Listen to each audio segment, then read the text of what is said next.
Disclaimer. We are not Critical Role or roleplay professionals, so please do temper your expectations. For this campaign, we are going to be attempting one of the hardest written campaigns known to Dungeons & Dragons. Tyranny of Dragons. The characters that we'll be playing in this campaign are as followed. The fallen Aasimar paladin, Lucille von Rondanor, played by myself, his adopted daughter, the feral child shifter barbarian, Alice von Rondanor, played by Ray, the vulture Araroka Holowon Dampiem monk, Mortis the Damned, played by Troll, and finally, the Dragonborn druid Trish, played by the captain. And as per usual, we have our favourite, bunny-obsessed, forever thespian DM, Andy Rue, to set the scene and carry us through this marvellous misadventure into the Forgotten Realms, as Lucille and co. fight to stop the Dragon Cult's plans. Hello, and welcome back for another exciting edition of Tyranny of Dragons. The player characters, Lucille von Rondanor. You have to say it right. Do I have to? Lucille von... I will throw my iPad at you. I believe you.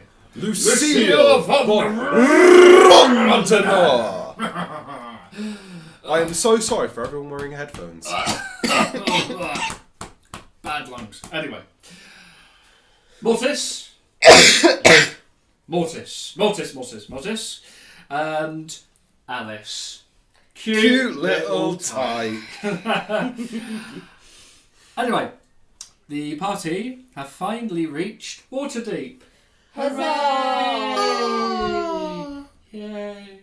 Well, this session is mostly going to be like sort of tying up loose ends of this journey and everything. Starting off with payment. Oh. Okay then. So, Bade Setchapole. That's the bugger. Yep. Okay. He says, "Look, thank you very much for being my guards. You three are really are full of surprises." Being sarcastic. Someone's got the fruit salad out. It's not a fruit salad, it's a pack of squishies. Squishies? Yes. Refreshers? Like these weird refresher things. Oh, bribing the DM now. Oh, go on. Ooh, that's refreshing. Oh, that's refreshing. Well, we're already off to a really weird start. Non-spawn. Bade Setchapole. Yes. The Setchapole guy. The guy that you've been working for throughout this 40-day journey. Now, he owes you 15 gold pieces per 10 day. So, technically, it's 40 days. So, 60 gold pieces each. Yep. Woo. Plus. And he's going to give each of you a bonus. Yeah. Because he was surprised at, just how amazing you guys were at all these various encounters. And so he's going to give each of you a further 15 gold each. Ooh. So 75 gold each. Is that? Yes. Yes, yeah. 15 yeah, gold 75 gold. plus 60. Yeah. 75. Right. And Albert the Bloated approaches you. Right then. I better get making some business then. Look, I don't know how long you all plan to stay in Waterdeep. I don't know what your plans are. But I can sort out the first lot of takings for the first 10 day. Is that reasonable? Mm-hmm. So That's- whatever I make, you get a quarter of my takings. That's more than reasonable. Well, I know a place where we can stay for a bit, though I have no idea how long we're going to be in Waterdeep. We're waiting for some people here. I suggest that we go to... I wonder if Vernon still has the Yawning Portal open. We'll be there.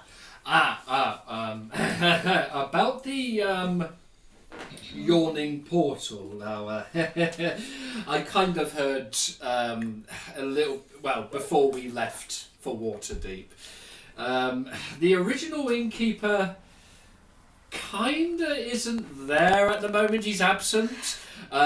Instead, there is a certain. Interrupting. He'd be like, we'll find out when we get there. I doubt they could be any more eccentric than old Vernon was. Fair enough. But from what I've been told, best to be careful. Right, just for a bit of context here, this is a running joke in every Waterdeep campaign we have. No. It's You'll any see campaign. any campaign where we end up going to Waterdeep or anywhere near, there's always a certain running joke. And a certain character we all love. Well, you love. Well, I love. Well, Andy uses any excuse to put this character in. Yes. Which is true. And so much so, because obviously I got the dice bag, Yeah. and you guys managed to get me. The limited edition pop figurine. Yeah.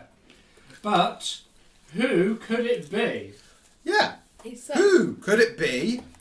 Now, Famous. there ain't a bit now then. I'm afraid there's no competition, Well, but one clue we can give you is he's got a goldfish. I would say you got to keep an eye on the prize, really. Yeah, pretty much. Aye. Andy loves this character so much. He's like, I need Right. an excuse to put him in the campaign. Okay. This is where we part ways, Setchapole. We'll be in the Yawning Portal if you ever want to catch up. Well, of course. Does it Well- really? Or really? In fact, that's going to be my first port of call. I got Yeah. all these ales and beers to sort of. We may as well to join offer. you then. Well, yes, Though certainly. you notice certainly. that Lucille kind of puts up his riding hood, Yeah. and this is going to be a big clue to Setchapole. Something's not quite right. Because even when it was raining, he never put his hood up. Okay, so what about? Because I know our female companion Yeah. knows. Oh yes, of course. Mortis is just sat on the wagon as normal. Yeah. And what about Alice? Alice is still in the cart. Yeah. She's drawing random pictures of chickens. Okay. Not on the cart, I presume. On Okay. parchment. Have you given me parchment? Orvustria, Yes. SRN. Yeah. She says that, look, I'll join you for a drink later. It says I need to, because I've agreed to do a bit of business with the merchant I've been accompanying. So she says she'll join you for a drink later. Okay then. You guys are in Waterdeep, City of Splendours. I so wish I kept that expansion pack because that was awesome. One of the best supplements. And which I think I gave to you, didn't I? That City of Splendours box set? No? No. It had a big map of Waterdeep. Big major map of Waterdeep. Ooh. I wish I kept it. It's awesome. And so yes, massive city, so many districts, huge buildings, that kind of thing. You know, obviously you've got the lower areas, the high areas, that kind of thing. Okay, so you said you're making your way to the Yawning Portal. Okay then. Because as a player, that's the only place in Waterdeep I know. We're taking the car, are we? The cart's being left at the stables. So we're walking. Yes.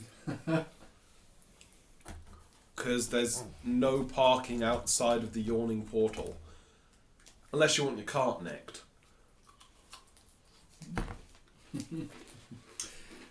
Okay. So you make your way to the Yawning Portal. Obviously, you know where it is. Yeah, Lucille remembers where most places are in Waterdeep. Yeah. He's just trying not to stand out about now. As you approach the Yawning Portal, you kind of notice that maybe the atmosphere has changed just a little bit less the last time you were there.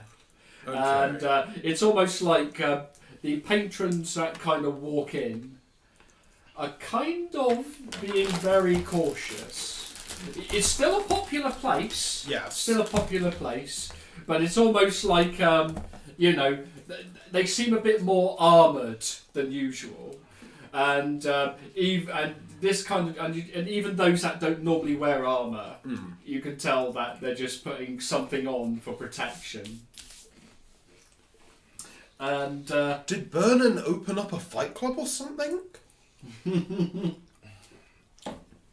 We'll put it into context that you met Alice after you left, but you probably met me before you left Waterdeep. Right. No. How? I've seen you in Waterdeep before. No, because how the timeline went was. What's that? At 20 years old, Lucille, being a very flanderizing womanizer, ended up pretty much sleeping with a very high-ranking noble's daughter. That got him arrested and almost executed. His father paid off the higher noble, but in turn pseudo-banished him from the family. Like, don't come back until you've kind of corrected yourself. yeah. Because you're making the Von Pharos name look stupid. So, got sent to the Celestial Realm on his mother's request, because being Asimars, they have access there. Ugh. Basically, due to him being so stuck in his ways and thinking like he was always right, he got kicked out of there, becoming a fallen Asimar. For 5 years, so that was over 5 years. For the next couple of years, he travelled around as a wandering noble. Rogue, but posing as a noble, which is where he got the Von Rondonneur from. Yeah. And basically charmed, like, innkeeper and common folk alike just to take from their pockets for his own survival, really. One day, he ended up stealing from a very powerful paladin who caught him and beat him within an inch of his life. And then gave him one choice. You either repent and become a paladin under my tutelage, which is one of the ones from Baldur's Gate. Yeah. So he does that, but not fully committing to it, kind of like half-assing it just to appease him. Okay.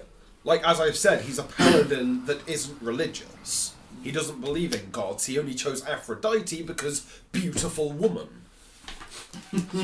So, on a mission, this is where Mortis comes in. On a mission, like his first mission to rout some bandits, he almost got killed.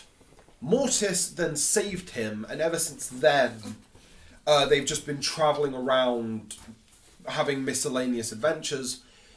And then only 6 months before the story started, he found Alice. Yeah. For the first month or so, he treated her like a lost puppy. Like, oh, I'm only taking you in more out of pity and it will make me look better. But then he started to kind of develop fatherly attachments.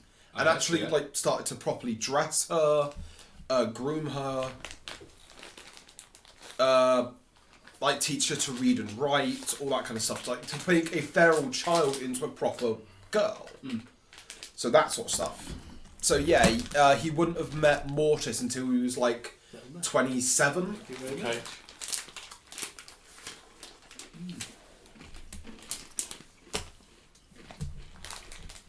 So yeah, there's the recap on Lucille's backstory.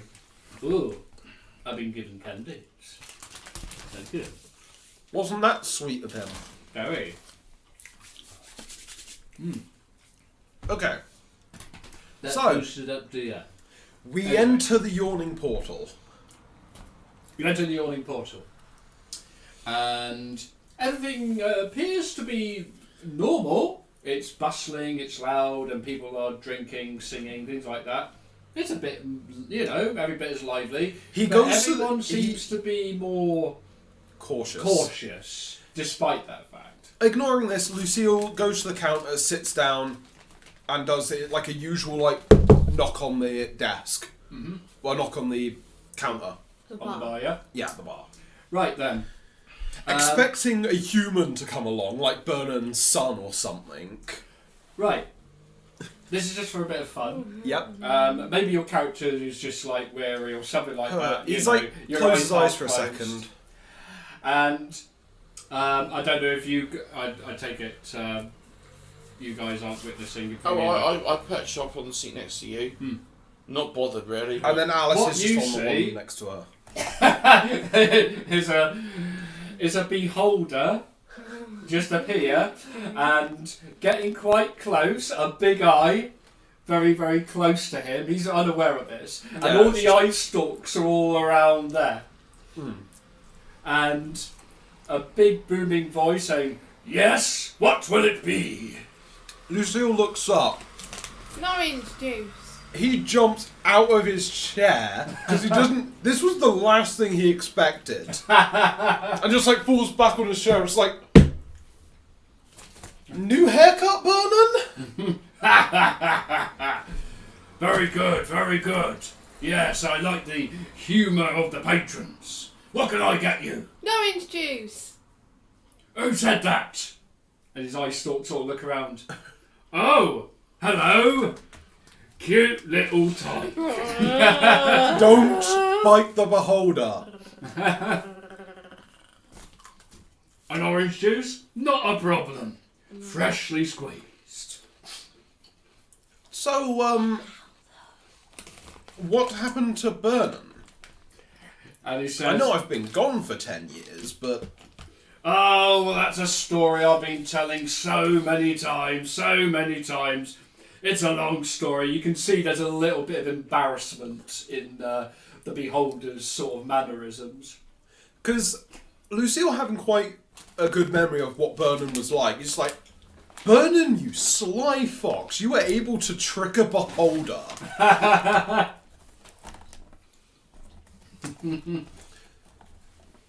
Let's just say that he sighs, a deal was made.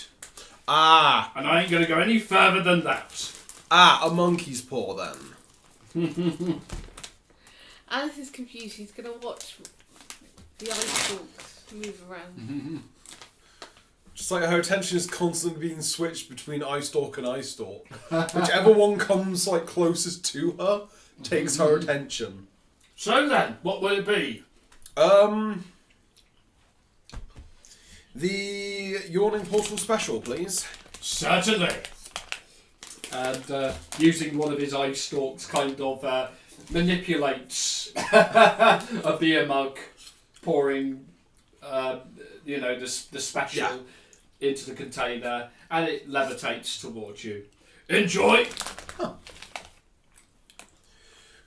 Takes a drink, and he goes, "So, how much would it be for a week's a room for a week?"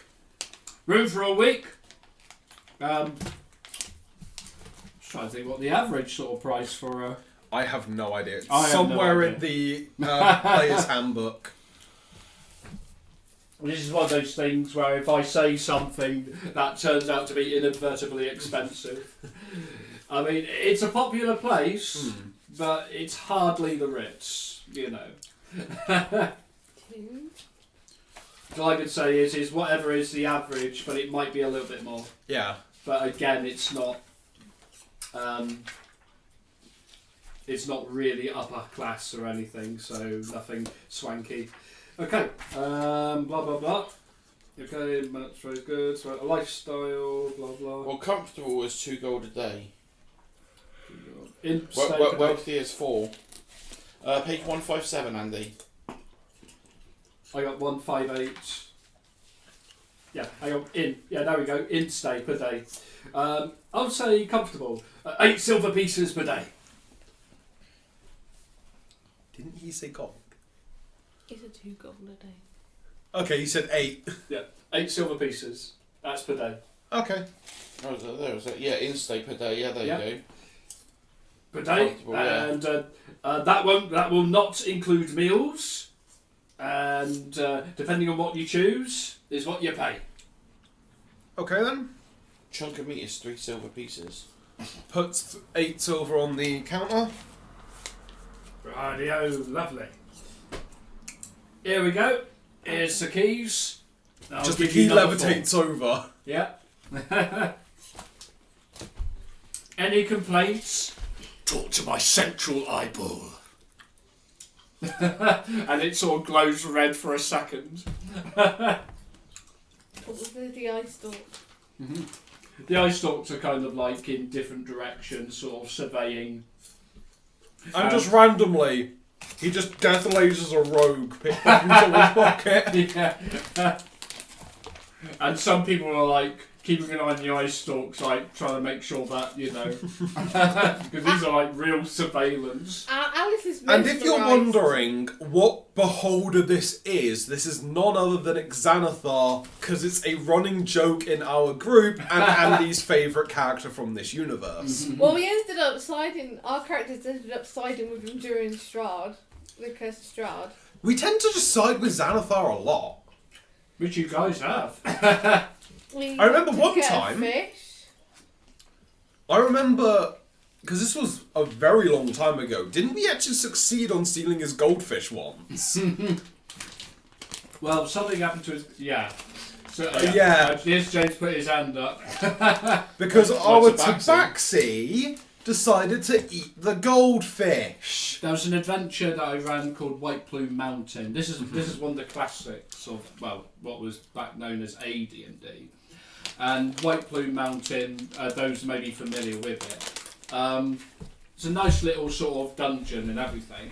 But I decided to make that like the main thing for the players to search for Xanathar's goldfish. And since a certain was it your character that stole it, the Tabaxi, or I can't remember now. Evil. Oh no! Sorry. It died. It died, yeah. It died naturally, and it was floating on the top of the goldfish bowl. And so the characters had to try and find an almost exact copy of the same fish. I think that was when we were playing our Eladrins. Yeah, and the Warforged. So that Xanathar was none the wiser. And yeah, the goldfish is there. So Xanathar is there like, now then, would you like to see my pride and joy? And one of his eye stalks points to a goldfish in a very large fish tank. Oh, this is interested in fish. Mm-hmm. They're not very easy. I'm gonna look at the fish and see how long the fish has left to live. Oh, that'll be interesting. I'm going to roll 2d6, so that's how many days it's got. What? Oh. Okay, this is for your eyes only. That's how many days it's got left. So in other words, that's how many days before the SHIT hits the fan. Well, actually, no, until his guild gets a replacement. I wasn't even present for that conversation. I knew where that was going. I looked at the fish and I saw how many days the fish has left to live. Well, it's a goldfish, so not many. But anyway, the running joke being why Xanathar is running the yawning portal, you know, why would he? Is because the original innkeeper, his name... I think it's Bernard. I can't remember the name now.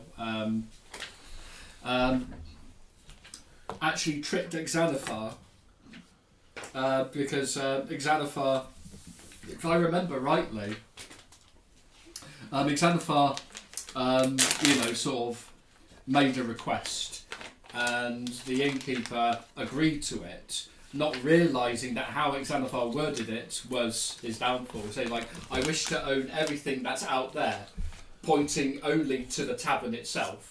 So thinking he would own the world through the portal to the tavern. So basically Xanathar is trapped within the Yawning Portal Tavern.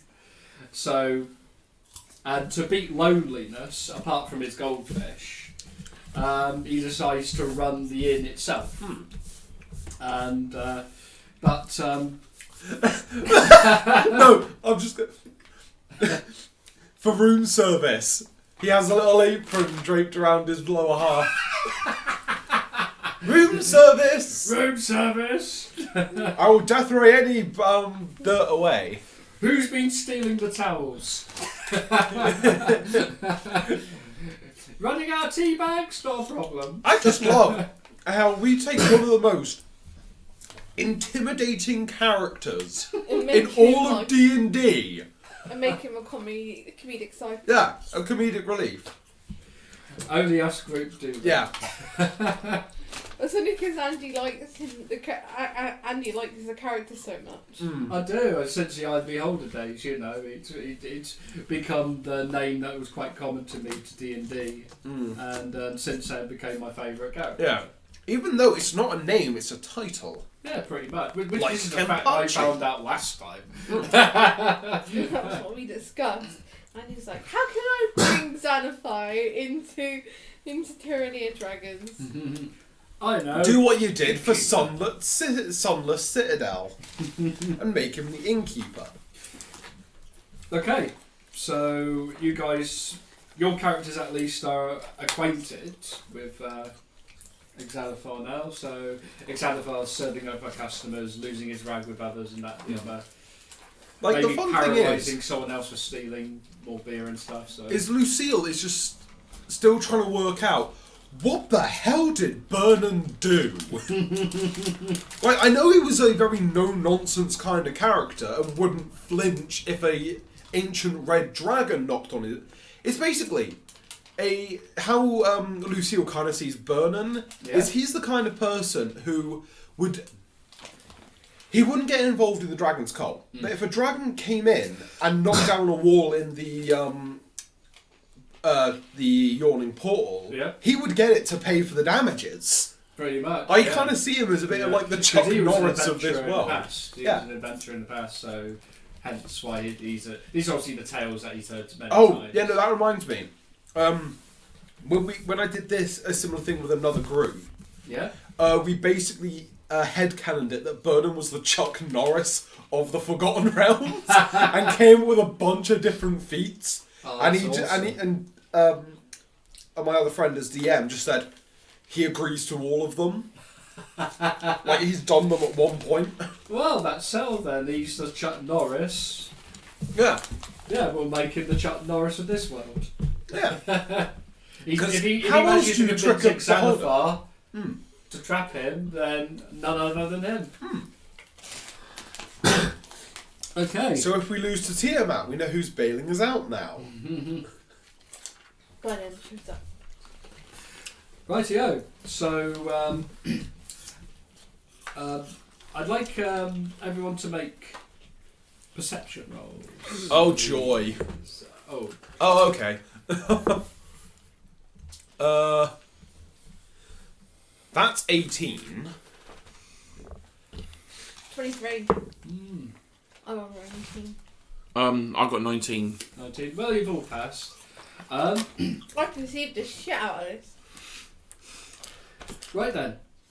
All three of you you couldn't help notice that amongst the, within the atmosphere of the bar room and people are chatting and everything's all sort of, Do we see a familiar monk? You kind of notice that someone has been looking constantly in your direction and then quickly darting his gaze away the moment you saw look in his direction.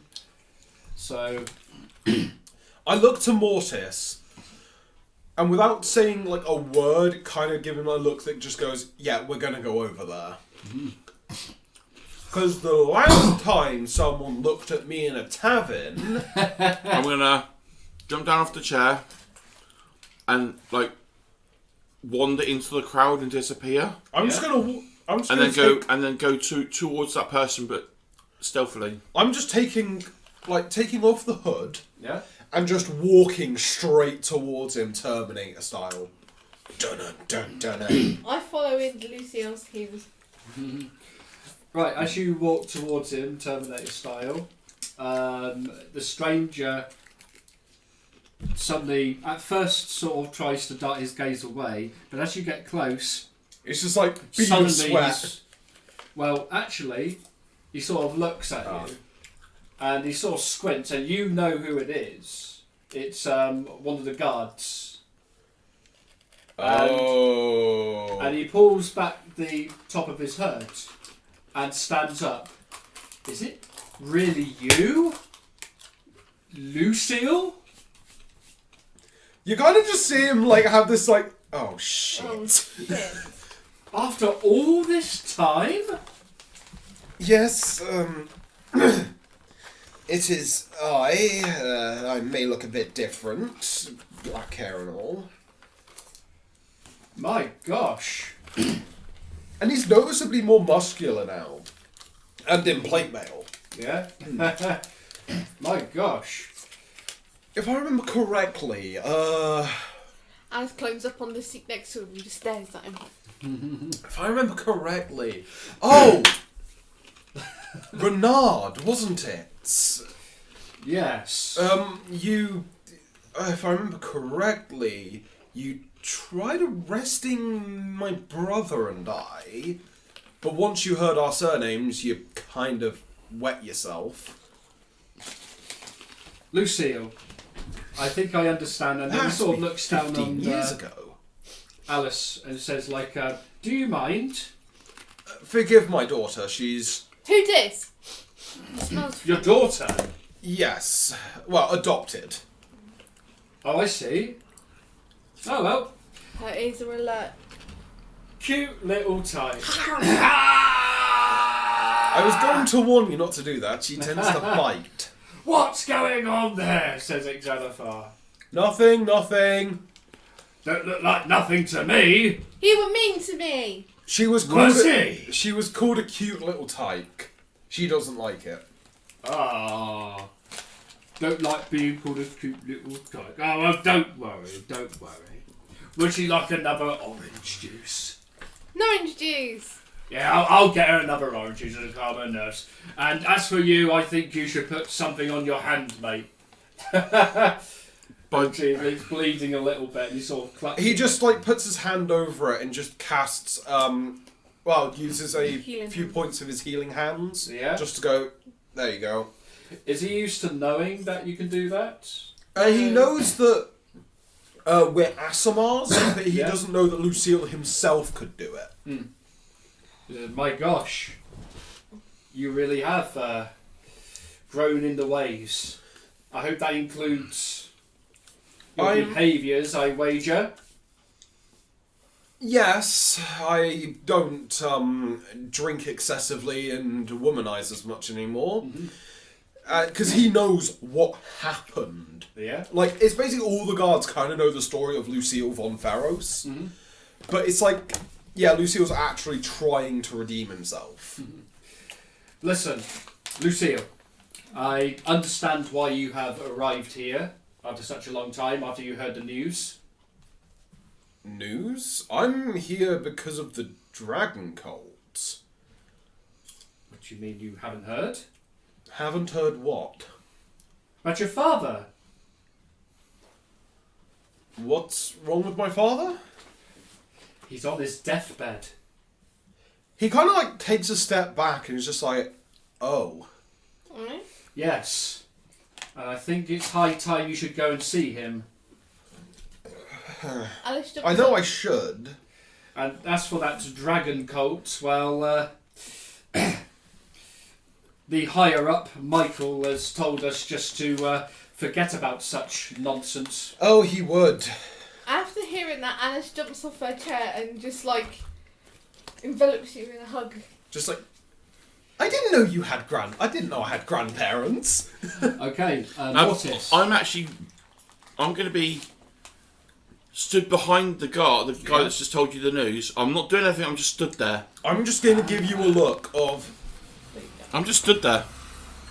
I kind of look past the guard, seeing Mortis in the corner. It's just like, just giving him a look of, don't you dare. We cannot fight the member, like, everyone at once. Okay, you hear a voice from your god, Mortis. Oh, God. You see, Mortis, this is what we call, well, all in one word, fate. All You according to Keikaku. This is what we've all been waiting for. Don't you agree, Mortis? Of course. Although I'm not saying that it's the primary motive of why you accompanied Lucille, it's a lot more than that. But this is one of the stepping stones, I will say. Now it begins. But there is much which I will not yet reveal, Mortis. But, however, He's heard although a you won't settlement get that needs close, our help. because obviously Lucille and his family won't allow it, you will, however, be witness to the spirit ascending. Don't you agree, Morris? It's the Conso! Any Bleach fans in the audience, we're friends now. Right, well, I kind of wanted to avoid this, but...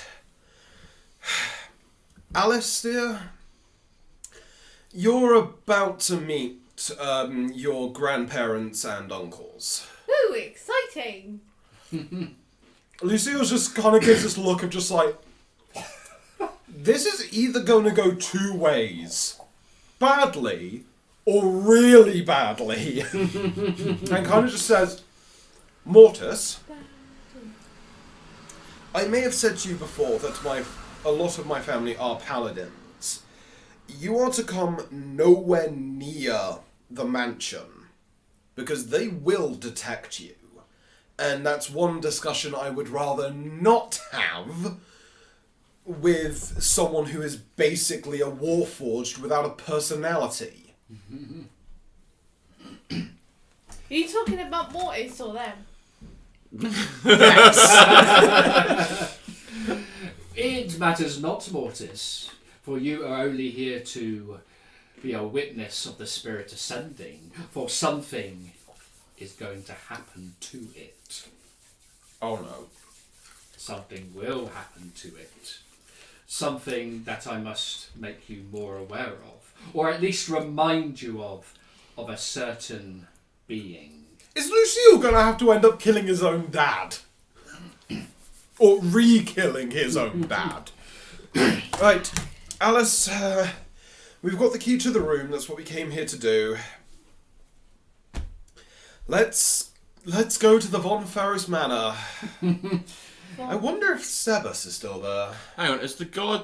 Because you were talking to me a minute ago. Has the guard actually noticed me there, stood right behind him? Probably. Well, what you've noticed is that you notice that the closer you get, the more uncomfortable he feels when he's not looking at you directly. He's almost like...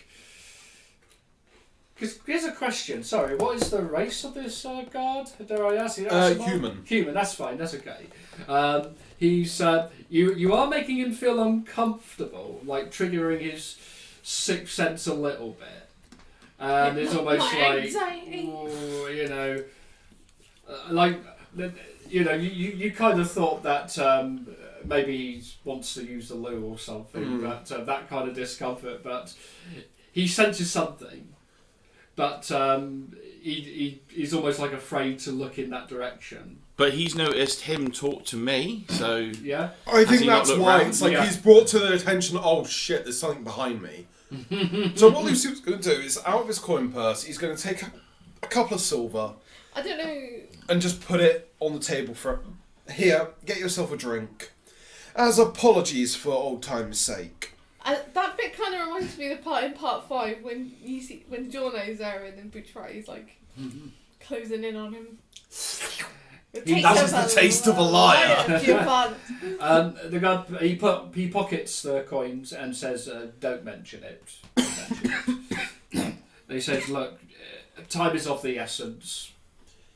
You must go see him." Yes. Oh, great. And he's just like, he kind of wants to take his time, but knows like this is the last chance he could ever get to really talk to his dad. Yeah. Right. Come on, Lulu, let's go. So can Alright. we pause for a moment? Yes, we can.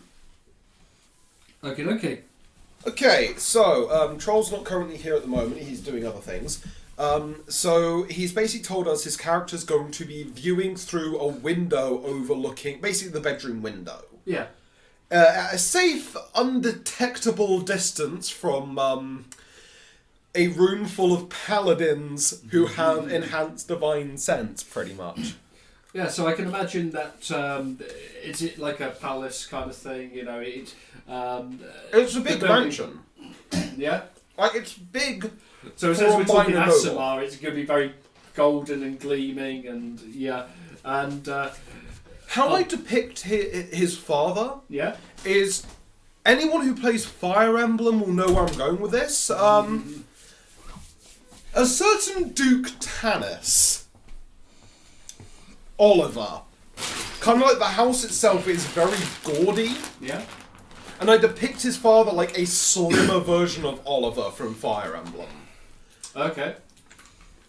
Actually, Yeah. I'm going to get a quick reference up here, so forgive any background music of what Oliver looks like. Because Andy here has I'm going to never need it. seen 'Cause, Oliver. Yeah, so I get a general idea. Okay, if this video gets taken down, it's probably because I've got Fire Emblem music playing in the background. That is what Oliver looks like. Oh, right. And he deems himself the most beautiful being alive. Admire. Oh, I see. Okay. Like, Right, okay. Oliver is just a massive meme in the community. Well, I'll Because say he joins is, your side in the second game. as you approach the He mansion, asks him to go back. I can imagine that maybe the mansion has got like a spectacular-looking statues, Yes. and there's like fountains and things Statues of each of the siblings. Like that. But Lucille's has been removed. Yeah. Because it was originally... Pushed.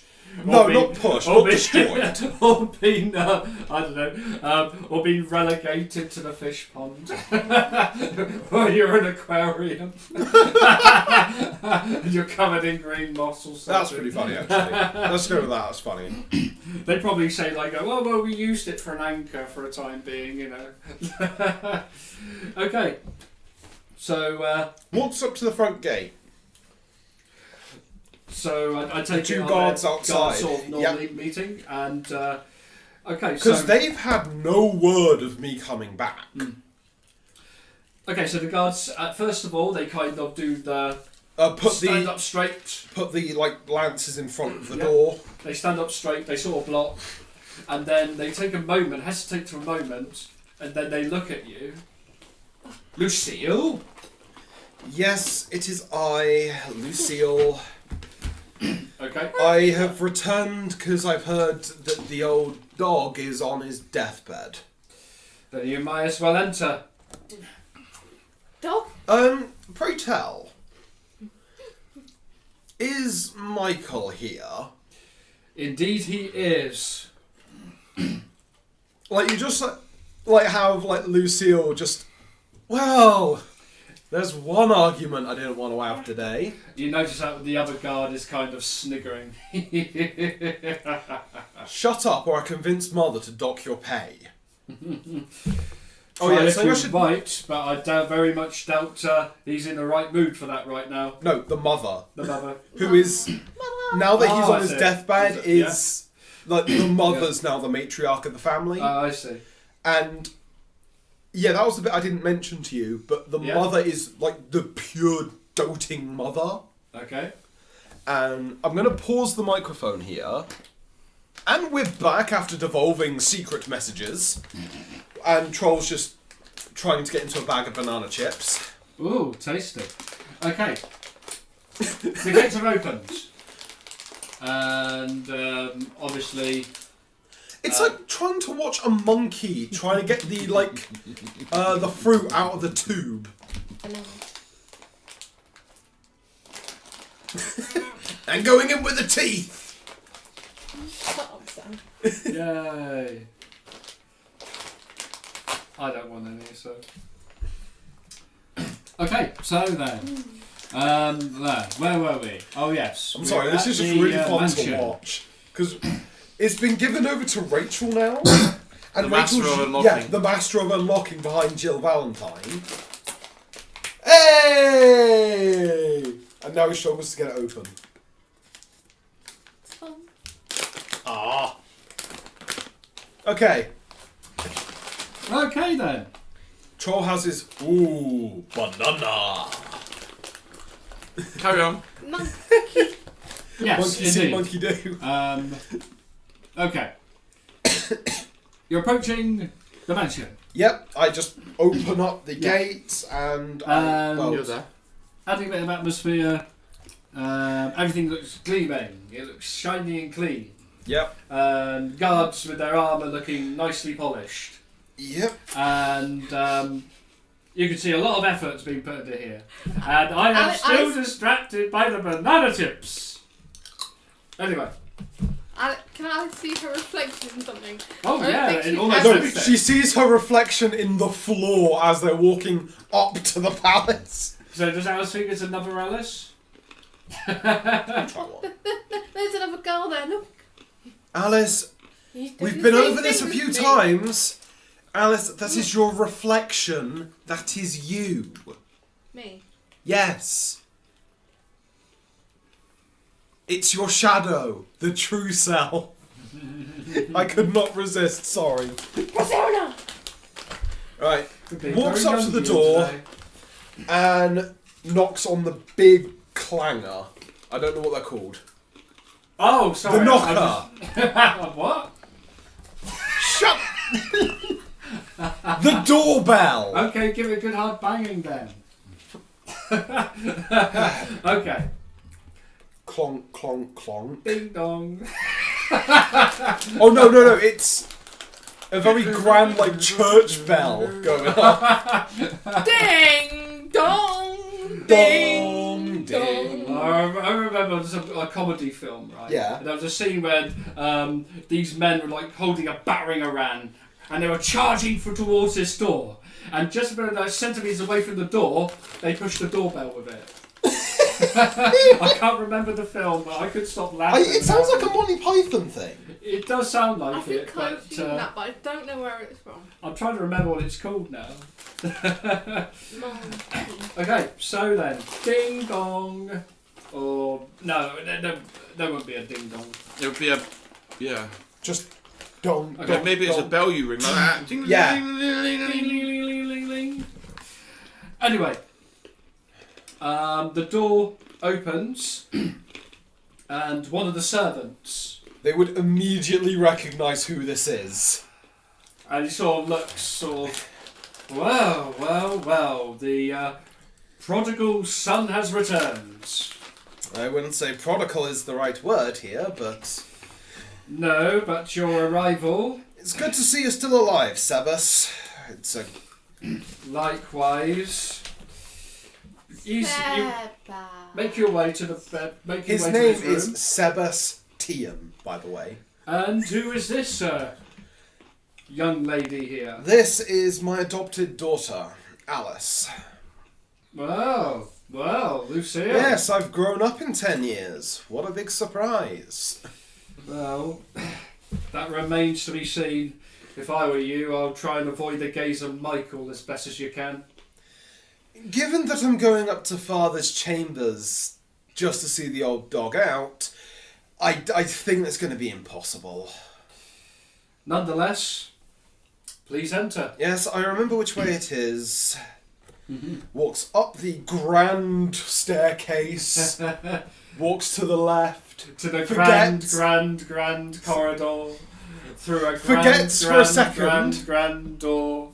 He- And he- then a right. grand corridor. Okay, right. He walks up, goes left, remembers, no, wait, that's the way to my bedroom, goes back down the stairs and goes right instead. And then you open big giant doors. He and there's should- someone in the latrine saying, "Do you mind?" Actually, no, the latrine is like that. It's got like these big grand doors to it. Yeah. with And the it's words called- WC. No. It's just called the throne room. The angelic crapper, there we go. Yes. So basically what he does is when he gets to his father's room, he doesn't knock, he just bursts straight in. Like Aragorn. Kind of, but a bit more flamboyant with it. Just... Everyone inside sort of jumps. Hello! Hello! Right. There's quite a lot of ASMR in there. Yes, I know. Quite Most a of lot them ass are in related there. to. Sorry, I was so tempting to say that. Quite a lot of ass in there. Anyway. And they all look stunned. Okay, so they all look stunned in your direction. And you can tell He from just their faces. ignores the fact that they're looking at him and just walks over to the bed. As you approach the bed, your character sees his father looking. Now you've known this guy Ever since I was born. Well, you've known him to be this masculine, you know, force of nature. Yeah. And as you showed Though he's a me- bold bastard. But now he's like the opposite. He's like feeble. this frail, feeble. 10 years really did take that toll on you, eh, old man? And let me just choose a character here. Roll a dice. Hello. Roll a d4, Andy. Okay. Which is the character? Which one dislikes your character the most? Of all in the room. Who would you say is the Michael? one? Who is, It's either Michael or Uriel. I'm going to say Uriel. Because Uriel's going to see a certain polearm on his back. Okay, so first of all, I'll say what Michael's reaction. Now you see this big imposing man. He hasn't changed a bit. He makes Lucille look small. Lucille's 6'3". You're kind of surprised. You managed to walk all this way towards your father's bed, and Michael's gaze hasn't once made you hesitate. You're surprised. You kind of maybe giving you a bit of brownie points for that. Yeah, because remember, at this point, since the last time you met Michael, he stood his ground in front of a giant dragon. Michael doesn't scare him anymore. Yeah, So you face worse. yeah, I have literally seen worse. Uriel, on the other hand, maybe on the opposite side, is starting to sort of hiss, saying like a.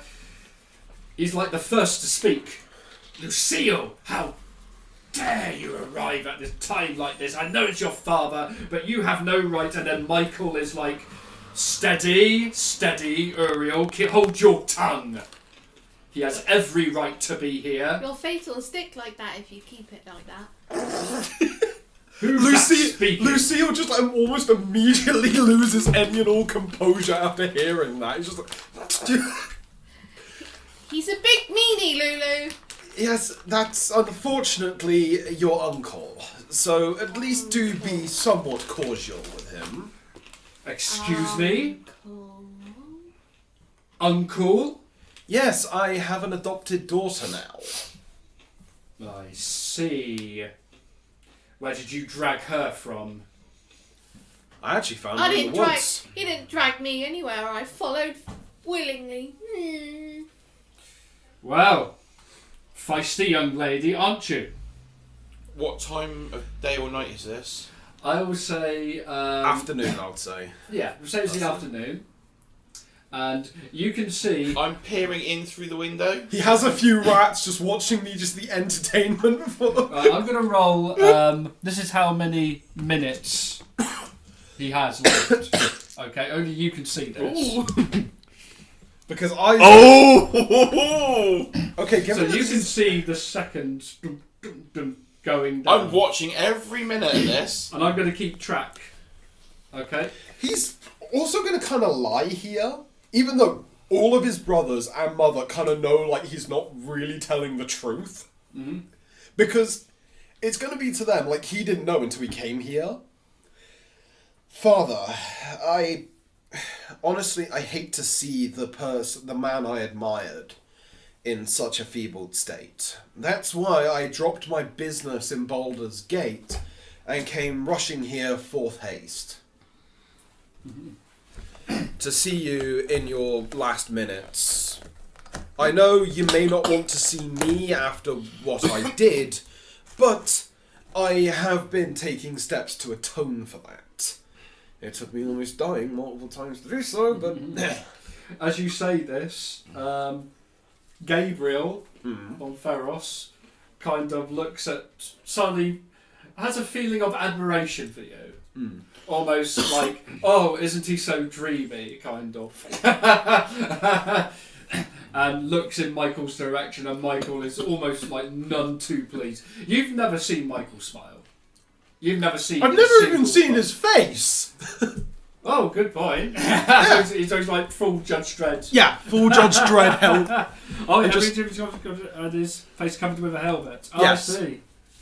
Well, you well, I not kind that of you can ever imagine. No, I don't. All I imagine is him looking kind of like their father in a sense. Yeah. That's kind of like the picture he sees, but he knows that Michael just doesn't care about him being here in a sense. Right, I'm going to adjust the time that your character's father has left. So every moment I'm taking another bit of time off. You're welcome to ask how long's he got left, and I'll show it. Okay then. Okay. How would your character's mother would respond? His mother would be very happy that he's not dead. In that case, she'll approach you and embrace you. Doting mother. Yeah, she'll embrace you. She'll hold your head and things like that. You know, just very say, this is my child. You know, yes, he's finally back. Yeah, finally there. Really making a fuss. So much a fuss. And also, a little bit of time the first to bring home grandchildren. Yeah, and then she sort of said, "Oh my gosh, what a beautiful little girl, beautiful." And she kind of goes and lots of hugs, lots of kisses, like Yep. the whole doting affair. She said, "She does look rather hungry. We're going to have to get her fed." She has an appetite that could rival an army, mother. And you notice that a few other Asimar kind of gather around your character, admiring, and then almost like a holy church, cute little toy.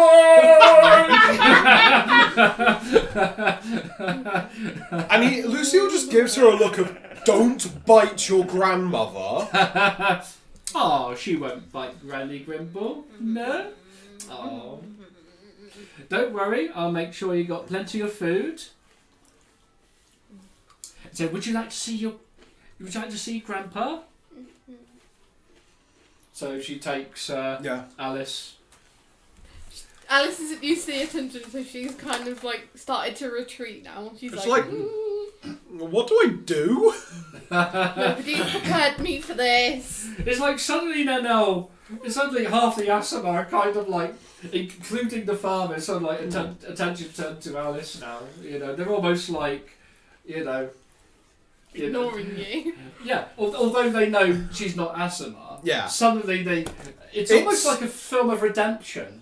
Yeah, Now because... that they've almost accepted you. And this is actually one thing he lords over his brothers. Yeah. Oh, I'm the first to give mother what she's wanted for a long time. Yeah. A grandchild. Just giving this smug look to Uriel and Michael. Yeah. I think because the mother is accepting of her. Yeah. That other is accepting of her as well. And the father who's dying is kind of like, obviously he's too feeble to do the cute little type thing, but Cute little... but they notice that there's a smile, and and this is like the first time he's smiled since it started to hit him. As the timer goes down, Shall I show you the time? Mortis is getting closer to the window. And at this point, you can see him pressed up against the window. Yeah. This is how much time he's got left. Yeah, he's pressed up against the window at this point. Now then. Yeah, you kind of see close. Watch carefully, Mortis. Carefully. Oh god, is he going to explode? Well, So at this point, Lucille's father is like starting to just a little bit. He's like keeping it together, and then he sort of looks to you, and you can see there's now a warm look in the eyes. He's like he hasn't. He's Like, struggling to speak. Lucille is tearing up at this because he's watching his father die. Like, he's trying to keep his like confident persona, Yeah. but you do see like tears like starting to form in the corner of his eyes. You know how like a cat sort of like patrols or pads around a prey or whatever? Yeah. Mortis is like climbing like on the walls around the window. Keep watching the window. He's prowling around. Right, at this point, Michael is like approaching you. Yes. This big, imposing, boom, boom, boom. And he says, "Let me look into your eyes, Lucille, and let me see." And you see, and his face is really looking close. You've had this done before. Yeah. It's terrifying. But since you faced Face something a dragon. Yeah. Because usually Lucille would like it would be a second and then he just like looks away immediately. But this is the first time he's really like holding his ground because he's just imagining that point with the dragon at Greenest. Yeah. And it's just like, I've seen a lot worse than your penance stare. Look into my eyes. Because Michael is like, you have seen something very terrifying. Yes, surprisingly, something bigger than you are. Like, just cracking a joke here. Even though this is the wrong time to be cracking jokes. Michael gives a slight, almost controlled, sort of slight Like, bit of annoyance. he didn't find that. It just comes up in the corner. Yeah. Michael didn't like this. But there's suddenly, as he pulls away, it's almost like, okay, he's given you a bit more notch of respect than he's ever given you. Still doesn't like him, but not. He respects him a little bit. Yeah, now. almost like when everything quietens down, he might be a little bit more easier on you than before. When all this is over, because the only reason they're not punching his lights out is because Father's dying. That's how many minutes? Oh, yeah. Can you see it happening? Can you see it happening? And your character at this point starts to notice that his essence is starting to slowly tore from his body. Obviously, the others can't see it. We don't see this. But it's almost like something struggling out. Yeah, he's really now like padding around the window, sort of Chestburster! He's really like you know how like aliens they paddle on their walls. Yeah. He's doing this, but he's circling the window. Yeah. All the time, circling and watching in. Now the first stage, as it sort of, as the essence is slowly trying to come out of this physical form, that's like the normal stage. Your character has seen this many times anyway, but the God of Death is like saying, but look even closely, because another minute passes, and you start to notice that this essence is starting to darken. Dragon. So the Asimar, still making a fuss of your character, and This is just stood there like, What's I and doing? the mother is Lucy, like help me! picking you up, and just sort of. It says you can see this, and she said, you've made Grandpa smile. You've made him smile. And it says that look, if you don't mind. And given that Lucille has very rarely seen his father smile, like it kind of means a lot to him that at least he got to smile in his final moments.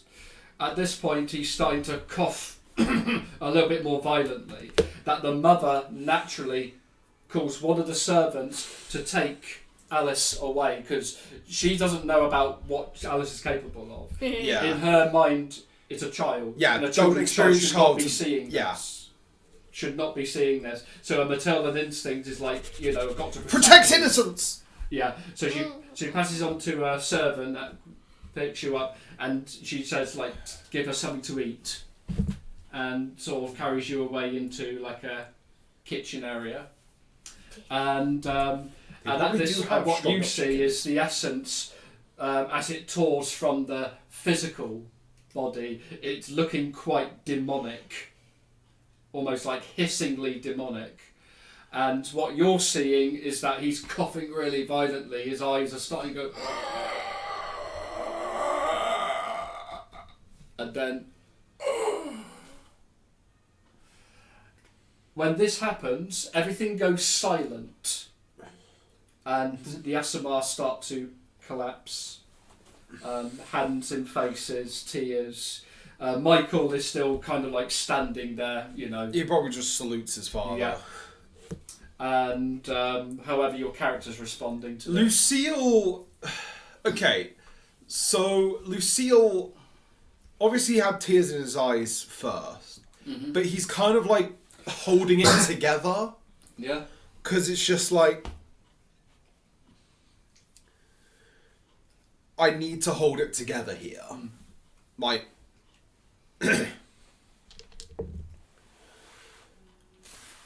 Oh no, I wasn't actually rolling for anything, I just rolled the dice. He can't be tense. So yeah, he is just holding it together. Yeah. Kind of... Because it's like, if he did start crying, his brothers would say like, oh, you're just faking it to really get our sympathy. Like, that's how all three that are there would do this. Raphael, he hasn't noticed his twin brother isn't here. Yeah. Like, he's probably going to come in late and probably drunk. Okay, as that scene is pretty quiet, in Mortis's case, it's quite loud and very nasty. Because what you see is this demon spirit tore out of his body and cackling and zoom, going, you know, disappearing off into the sky. And it's almost very, very quick. And the god of death is saying to you, you see that, Mortis? You see that? That is a sign that someone is trying to mess with us. Don't you agree, Mortis? Mess with us? Yes. Do you remember a certain Time in September? necromancer? I'm sorry. One that should not be toying with death, with our work. Yes. Someone wants the spirit of an Asima, fresh from death, but not from any death. One that has lived a full life, kind of passing. The most precious form. And what would that be like in demonic form? He smirks, but it's like, I want to find this this necromancer We and shall. stop the unholiness. We shall. You're We shall. undead! You're already unholy! But we're a special kind of unholy.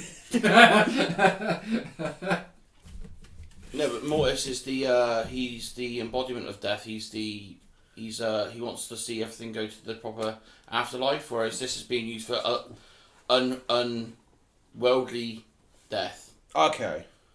So you get those that want to help it naturally, Yeah. those that just mess around. Yeah, Mortis wants to think the natural world happen, whereas this being brought back to life or being changed from normal spirit to demonic spirit is unnatural.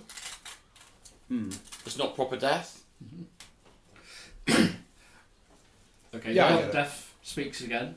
He says, "This I know is a result of a ritual." Only through a ritual is such an event like this possible. But the question remains, where is the unholy one? The one who should not be messing with the natural form of death. I would have said the natural beauty of death.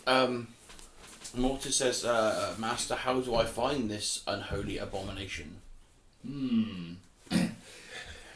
We'll have good patience, and we're bound to bump into something quite soon. But for now, there's a settlement that needs our help. Okay. God, I wish Jim was here. As soon as the conversation with his master's over, Yeah? he sort of gets back down and perches back on the tree where he was originally. Okay. He's not so much like a rabid animal waiting for something to die. He's now just calmed back down again. Mm-hmm. Okay. So obviously they cover up the body with like a shroud, a beautiful kind of shroud. The finest of spider-woven silk. Asimar woven, the finest possible. Yes. And then they sort of levitate the body separate from the bed. And like in Empire Strikes Back where Han Solo's in the Carbonite, yes. You know how that's levitating? It's like that. Yes. It's like that. But that's the first thing I actually envisioned when you said that. Yeah? Oh, okay. Great minds think alike. But when all think alike, none thinks very much. Sorry. Yeah. Couldn't resist that. That's fine. But no. Yeah, so it's... so they kind of do like the mark of respect. And they sort of do like a one side... They're like the pallbearers, but they don't touch the thing. Yeah. There's like 4 on each side of the body as they make their way towards... the grave that's going to be in the actual grounds of the manor. Yeah. And so it's a very elaborate looking tomb. It's basically, is it Batman vs Superman where you actually see like the Wayne family tomb? It's like that. Yeah? Yeah. Like a really old-fashioned crypt. Yes, a crypt. That's the word I was looking for. Right, as this is happening, one of the Asimars... Yeah, he's not going to go down with them. It's more like, I guess I've got some explaining to do, so I'll stay here. You get a big hand on your shoulder. It is Michael. I knew this was coming. Lucille. Michael! I need a very quick word with you about something. Something I just couldn't help escape my notice. And maybe it's no coincidence that you turned up at the same time as this happened, but maybe you could help me out. The Maybe one you could help thought me. that goes through his head is, fuck, I am going to skin that fucking pigeon. I couldn't help. Now, I wouldn't say it's anything... Because what he's going to do, he's just going to sit down on one of the chairs in the room. I know how this works, Michael. I'll make myself seated. Gabriel, you don't have to do be you want... seated for this one? Gabriel, do you want to go get the cloth and the water bucket? Oh, will I? He's just being, like, really fucking sarcastic here. Like, probably deliberately trying to piss off Uriel, who's probably still in the room.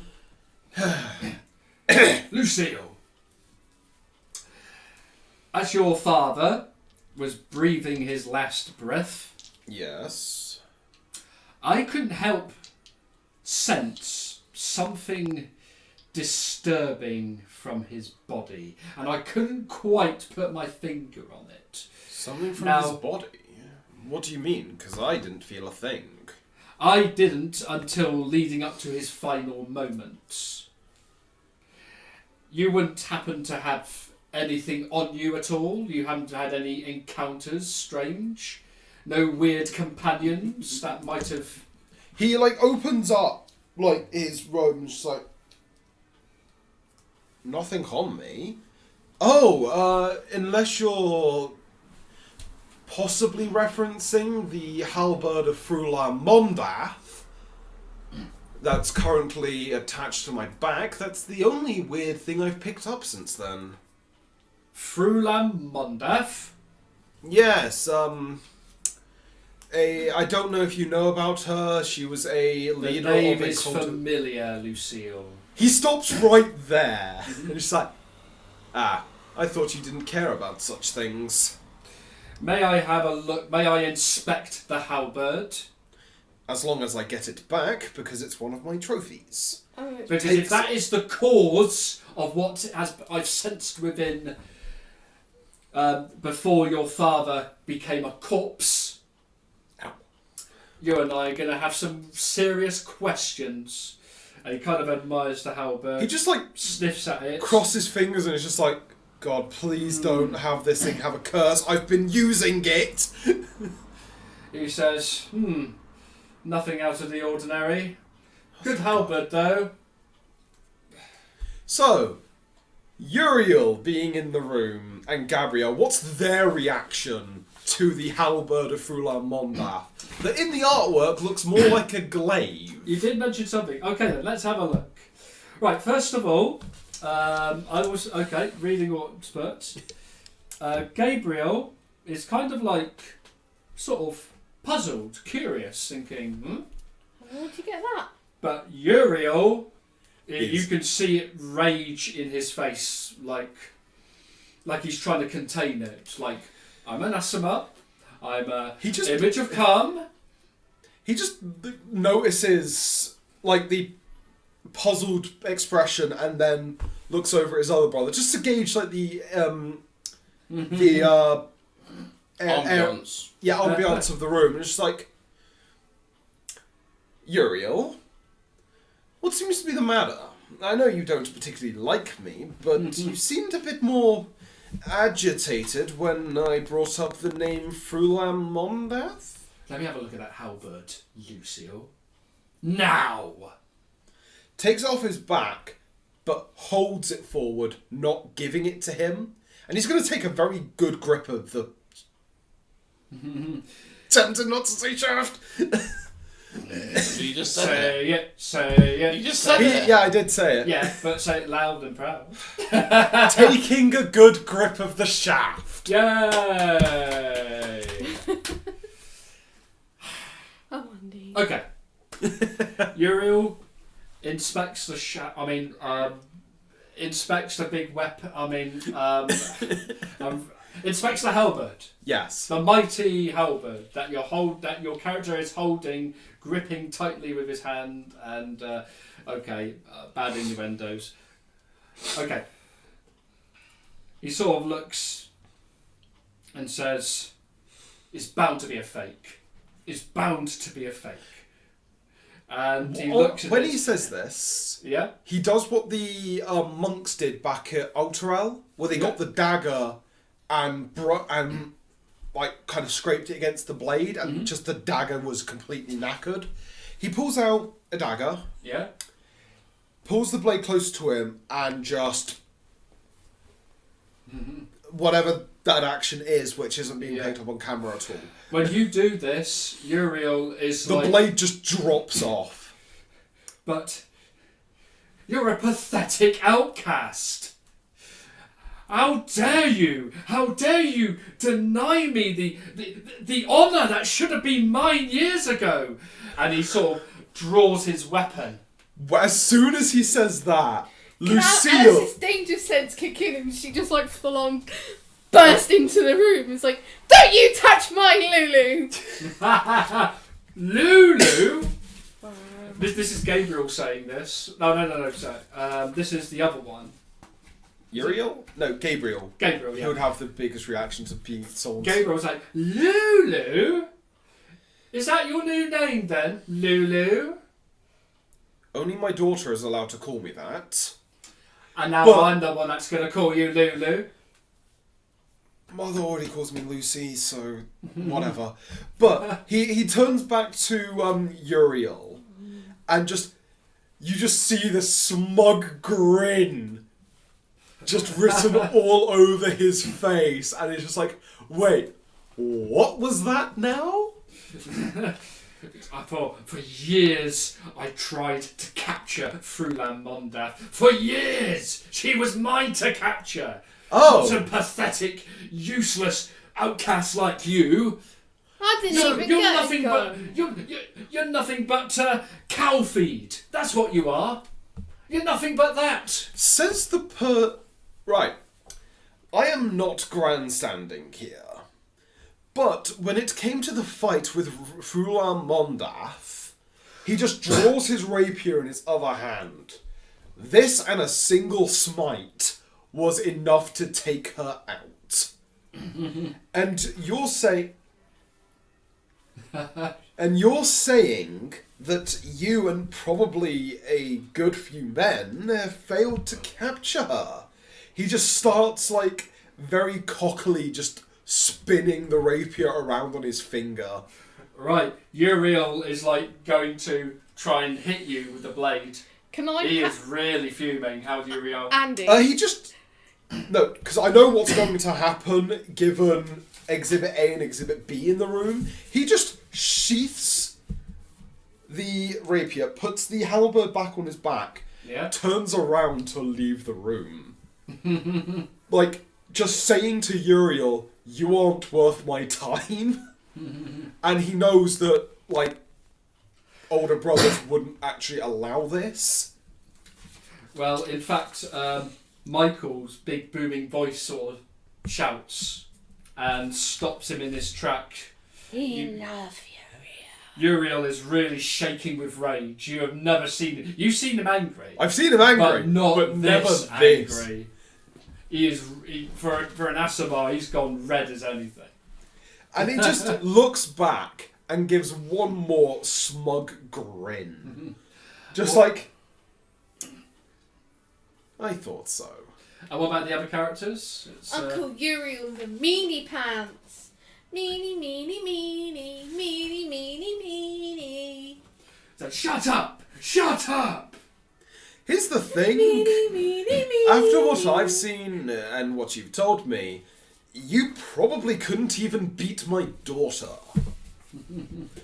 You couldn't, like, knowing that she's about, like, less than 10, just going, like, you couldn't even beat my daughter. Goes, nah. Well, Uriel, after being slowed down by Michael, he puts his weapon back and just storms right off. You have never seen him so pissed in your entire life. And yeah, he just goes, oh, that felt good. It's been a long time since I've been able to make him that worked up.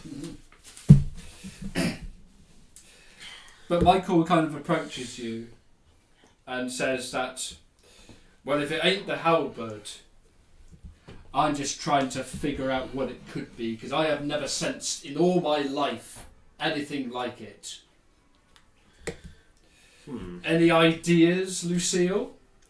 Lucille, still kind of having his back turned, he just simply shrugs. Well, it wasn't something that I could sense either.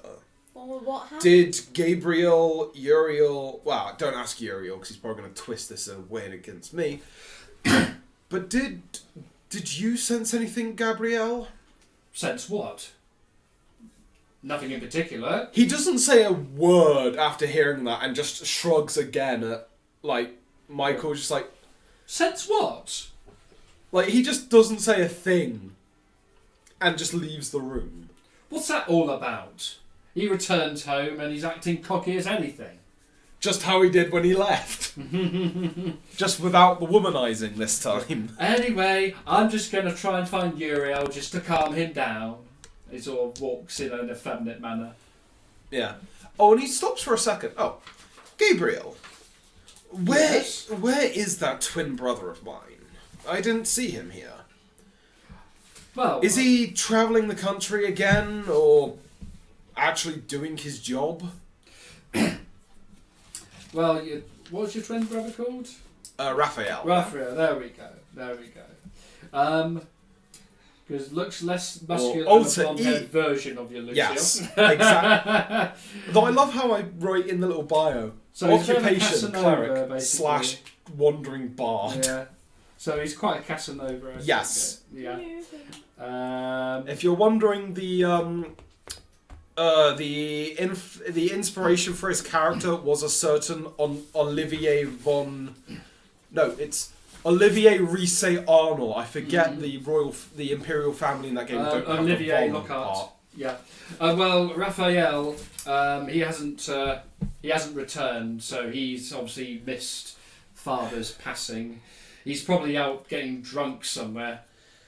I see. Womanizing as usual. He's not changed. I hardly expected he would. He was the one that always got away with it. Got away with what? He says. Who says? It is your twin brother. Sort of returning with a wench on his side. Got away with what? I'm gonna make him more like Casanova, got away with what? My dear brother. And it's a long time no see. Yes, it has. So how's father doing? And when he looks in the direction of where the coffin is, like, Yes. Mother is not going to be happy with me. No. Whenever is mother happy with you? That's a good point. But who is this? That is my adopted, makes that very clear, adopted daughter, Alice von Rondenau. Oh, I see. This is the first time he says his new surname to everyone in Responsibilities now, I wager. He said this is like a little in-joke. Yes. The wench kind of sort of takes a liking to Alice and sort of smothers her and everything. And you notice it's the women don't do the cute little type thing. It's usually the men that do it. And she's a real cutie. Alice is trying to distance herself from it. She's like, I'm not used to attention. Even Lucille There we go. Like, even Lulu isn't like this. Just getting back to Mortis. So, Mortis, what conclusion do you draw from what you have seen? For even Michael von Ferros has sensed what you have witnessed. I'm surprised you didn't sense me. Yeah, he's very taken aback that someone else has witnessed this. Yeah. As to say, they can witness things like this. Mm-hmm. But I must find the person responsible for the Insult. the taking of this soul. Yeah. Not letting it go to its proper afterlife. Yeah. Mm-hmm. So, well, Been soul mapped. a clue is bound to turn up at some point, and yes, eventually we will find the one that has There is one thing that Mortis has is. fouled death. There is one thing Mortis wants to do though. Yeah. With his claws, he's going to take 2 silver pieces out Yeah. and claw 2 eyes Oh yes. on the silver pieces Mm-hmm. and throw them through the window Okay, so... and fly away. The 2 silver pieces are the coins you give to the ferryman. You put them on the eyes. Yeah, to give them to the ferryman. So he's literally carving the eyes on the silver pieces, Oh, throwing yes. them through the window, Yeah. the closed window, just throwing them through the window and Yeah. flying away Okay. back to the tavern. Like, Lucille, not expecting this at all, does kind of get a bit startled. He's just, what? No. What's their reaction to seeing the 2 silver pieces? So then I said, "What is this?" News to me. Those that I've noticed are like, "What the hell was that?" Looks like seems to be coins. Coins. Like, Lucille is, like, genuinely confused. Because he's just like... What? And Michael sort of says, "What's going on here?" I don't know. Someone throwing their loose change through our father's window. Explain. Listen, Michael. I know as much about this situation as you do. Actually, no. He doesn't say you do. He says Gabriel does. I know as much about the situation as Gabriel does. Nonetheless, you might as well join everyone else in the wake. I'm just going to investigate these disturbances. Is he picking up the coins? So Michael's going to pick up the coins. Yeah. Does he see the carving on them? He sort of looks at them, and then he drops them, thinking... What was that, Michael? And he sort of looks... Death. Death. And not just the death you have witnessed, that we've all witnessed, but death is present in his form. He's going to, like, take out, like, a little kind of, like, religious mythology guidebook 101 for dummies. And he's just going to start flicking through the pages. Ah, I see. He nicked this book from the library before he left, by the way. Ah, right here. You said the coins had... What did the coins have anything on them? Look for yourself. What do you think is etched on the coins? Oh, okay. I'm on the wrong page. Here we have coins given to the dead person. Ah, it's to pay the ferryman or something like that. Closes the book and just puts it back in his bag. Is that it? I Because believe most so. of them normally places it on the corpse's eyes. Ah, Not make them levitate in a random direction. I have felt something sinister leaving the body of your father. Something sinister. And now I'm seeing coins with these etched onto them. I think it. Something sinister is going on. Lulu, And I'm going hungry. to find out what that is. We'll get you food in a minute, Alice. I'm hungry. Right. Hungry. You know what? We'll talk to Mother, see if she felt anything. Because neither Gabriel or myself sensed anything different. So maybe this is just paranoia of your position. I don't know. Raphael says that, look, whatever's going on, let's go and have some food at the wake. Food. Yep. Let's just go. Okay then. So, Alice's tail starts wagging happily. Prospective food. And high class food at that. That being on me. I'm going to say that most things are uneventful at this point. You know, the wake's gone. I'm surprised your mother isn't trying to put me in fancy dresses. She'll get to that, don't worry. Well, I said after Mortis did that, he's just flown back to the yawning portal, and he's just going to stay there for a bit. Yep. Wait for them to return. Xanathar notices your presence. He notices. He says, "Can I get you anything?"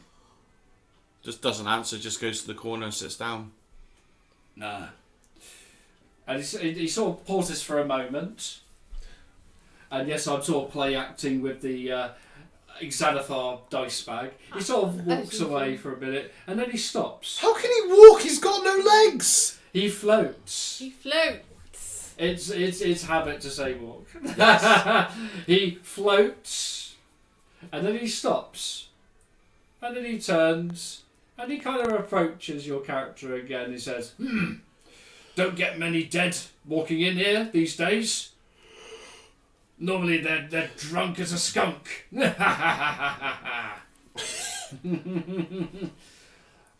I mean, what on earth would the dead be doing in a tavern?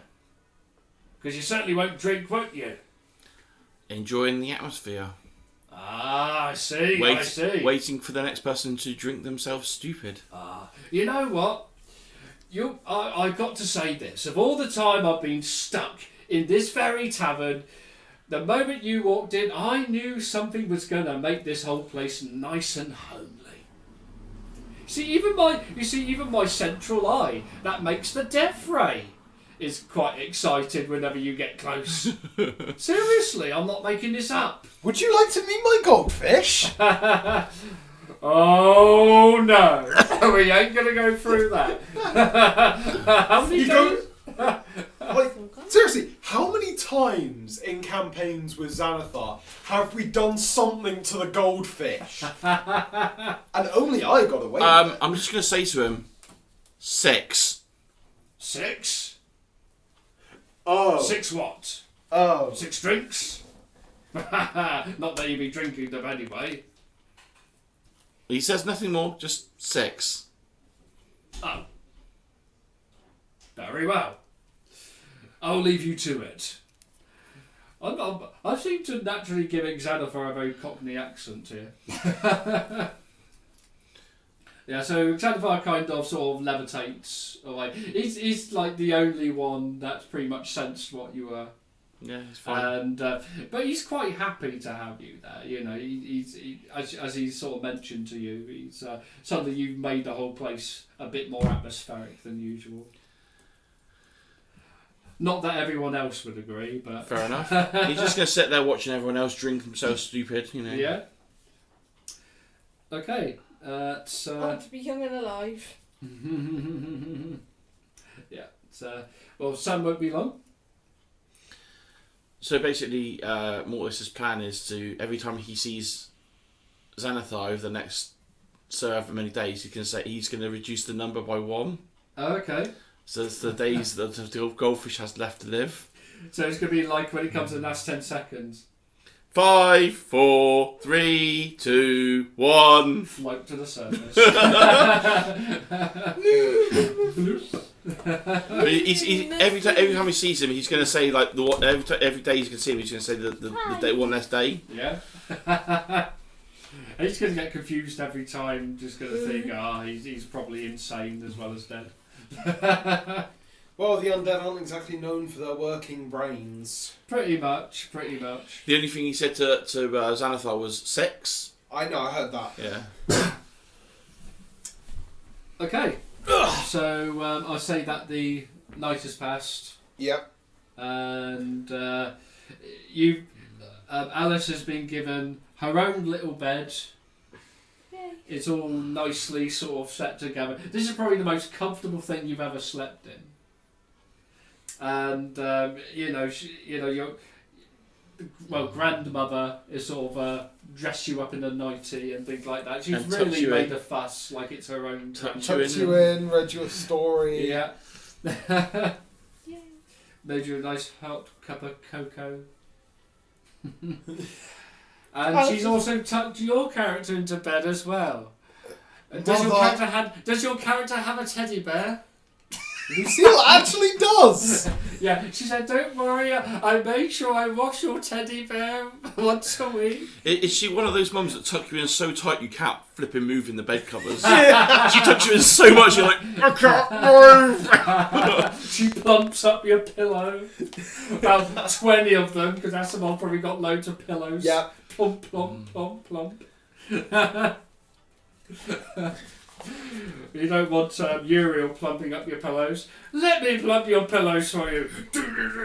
No, he'll just put like a dagger in them or something hard. Pebbles. Yes. Stones. Rocks. The next morning. So what your characters plan to do for the next morning? I'm staying in the Yawning Portal, so... Yeah, I'm waiting to hear news from, Leosin. Because I think he said he was coming to Waterdeep. Because I sent him 2 pigeons, remember? Yep. 2 whole pigeons! What do you think I'm waiting in the Yawning Portal? He is going to head over to the Yawning Portal afterwards. It's just like, well, to his mother, who probably wants to catch up, probably just says, "I have business to do here, mother. Once we're done, then I will spend more time around the house." Okay. I'm going to say the next day is pretty much uneventful, except that those that have been in tavern sort of areas, I think you've all visited the tavern. Yeah. You guys kind of hear some rumours. Oh god, there's going to be a murder. Not quite, not quite. Oh, when I rumours. see Xanathar, I was going to say 5. 5? 5 what? I can't make any sense of you. Oh well. I bet you'll end up saying 4 the next day, are you? And 3 after that, and then 2, and then 1 the next day after that. What's going to happen when there's no other days? You probably think I'm just going to go berserk over something, don't you? Oh, Zilgar, you look healthy as ever. Here you go, pal. And he gives him some fish food. Zilgar, Zilgar. Oh, and there we go, Zilgar. Cute little fish. You probably hears the occasional cat go. And just death rays it. Death rays. Cat! Where's the cat? It's been death raid.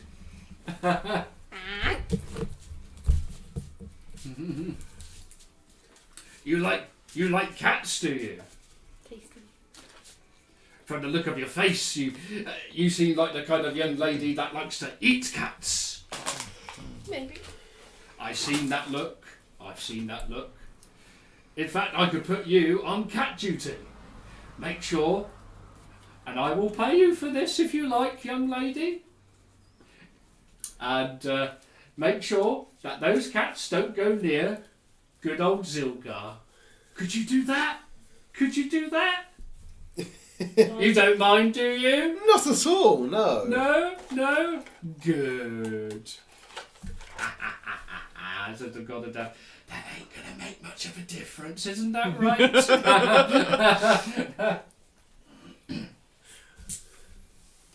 But here's where the fun really happens, and I'm gonna give you the power to do this. No, just leave a note next to the fish thing. Your fish is going to die. You see, Mortis, I like to test things from time to time. Oh no! I would like you to write down how Zilgar really dies. Oh no! You get to decide, and I ain't going to reveal it until it happens. And we are going to... Should we take a quick pause while he writes that? Yeah, sure. I have no idea what I'm writing. Never mind, there was no break because we thought something else. So, do I find a certain Leo Sin and Onthar Fromage? Unfortunately, not yet. For God's You sake. know, it's things have gone quiet on that front. But going back to the rumours thing, most of the rumours, they're uninteresting, typical talk, that kind of thing. But one thing does capture your character's attention. You hear rumours of a half-dragon being sighted within Waterdeep at least a 10-day ago, which is the equivalent of a week. And, He goes over to the table he heard the rumour, sitting down with his drink, and just says, "What's this about a half-dragon I hear?" Who's this you're talking to? Is it... No, it's the table that was discussing it. Well, let's have a look. Well, I've heard rumours of a mysterious half-dragon, dressed mostly in black. And some people believe that this half-dragon is a chromatic half-dragon. And you know what kind of alarm that they tend to cause. Yes, I know firsthand. What kind And this half-dragon was travelling with a strong escort of mounted guards. They seemed to be heading north. North, huh? Yes. What colour, pray tell, was this dragon? I can't say for sure. Everything from black to chromatic. Can't say for sure. Oh. Remember who? Yes, I know. Oh god. Yeah? Okay. Lucille just says, thank you for the information. Leaves the table with his drink. And starts thinking, because there's only two it could be from Lucille's knowledge. Mm-hmm. But he doesn't think it's Langdradrosa. Yeah. Because there's no way Langdradrosa could have got here before he did.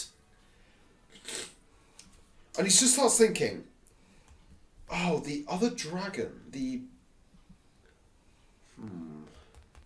Mm-hmm. Well, you kind of get I'll a ask- sense. So it I'll ask Mortis when he Yeah. reappears. I've been in the tavern all the time. I've not left. Oh, yeah. Mortis, you said at the camp there were 2 half-dragons, right? Yeah. There's been reports of a half-dragon seen nearby. And I don't think it's the blue-tongued skink. No, Langdradrosa, yeah. What was the other one? The one that tried talking to you? Oh, it was that female black dragon. I can't remember her name now. Rasmir. Yeah, that's it, Rasmir. Ah. And She was the one that seemed to be more in charge of everything than anyone else, so possibly her. okay. I might have to bring this up with if any of them want to listen to me. But we should wait until Leosin at least gets here. Actually, he goes over to Xanathar. Yeah. What can I get for you? Barkeep. As I said before, we're meeting someone here. What race was Leosin again? He was human? He was. He was half-elf. Yes, I believe he was. But I'll double check that. Because I can't remember. Leosin. Either half elf or human, one or the other. I know it had a H somewhere in it. Half He's elf. a I think he hawk. was a half elf. Huff and Puff. Okay, half-elf. A half-elf monk and a human paladin, both by the names of Leosin and Onthar, respectively. Onthar Frume, I believe. Yes. Yes, I've had encounters with an Onthar Frume in the past. Have they appeared here in the past 10 day? Not that I've heard. Not as much as a rumour. But, did they say they were going to be meeting you in Waterdeep? I believe so, yes. Did they give any directions or anything? No, kind of like the last time when we went to... Elturel. Elturel. Yeah, never mind. I'm sure they'll turn up. I hope so, because I've got some quite disturbing news for him. Ah ha ha, disturbing. I like disturbing news. Anything you can tell me?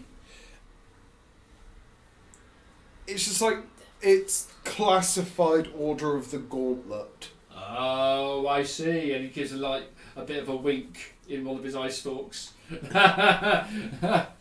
a laugh, Morris is going to get a bit of paper Yeah? and a quill and write Last Will and Testament of what was Silgar. Silgar. Yeah? Tuck the Last Will and Testament underneath the fishbowl Yeah? and leave the pen by the fishbowl. You're going to put it underneath the fishbowl? Yeah, so like leave like half underneath and half Yeah. pointing out, and then the pen next to it. So it looks like the fish has written his last will and testament. Oh God, you're gonna get us all killed. I'm not. And Xanathar sort of thinks, ooh, what's this? Someone's left a little note underneath the fish bowl. What's this? Uncurls it. All right, who's the joker? Come on, own up. I may have 10 eyes, but it doesn't mean I can't suspect any one of you. What happened? Lucille still at the counter, quite confused. Someone is making fun of me.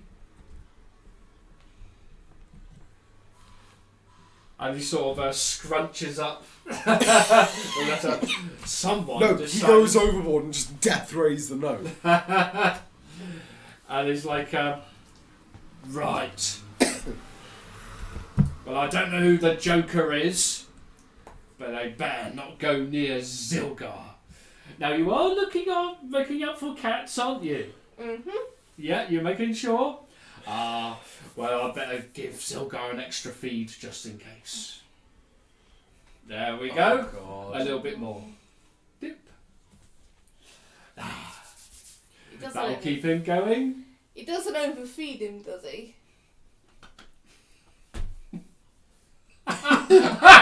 I know how it's going to end. Oh God. Okay then. How many days are we on the fish? I would say the next day goes by on an event. Well, the next day he says 4 to Xanathar. 4? You already said 4. That was Sort of today. tut, tut, tuts. Oh, 3 3. then. 3 then, sorry. We're going to 3? Yeah, just 3. What And you should do is when Xanathar says- Xanathar's not looking, attach a string and then put a piece of rock so that he stays in the same position, doesn't float to the top. So Xanathar's like giving a bit more of a feed. You notice that Zilgar's looking strangely a little bit obese. He'll be like a bloody puff of fish. Yeah. For God. The only time we can get away with killing the Sealgar is when Andy's DM.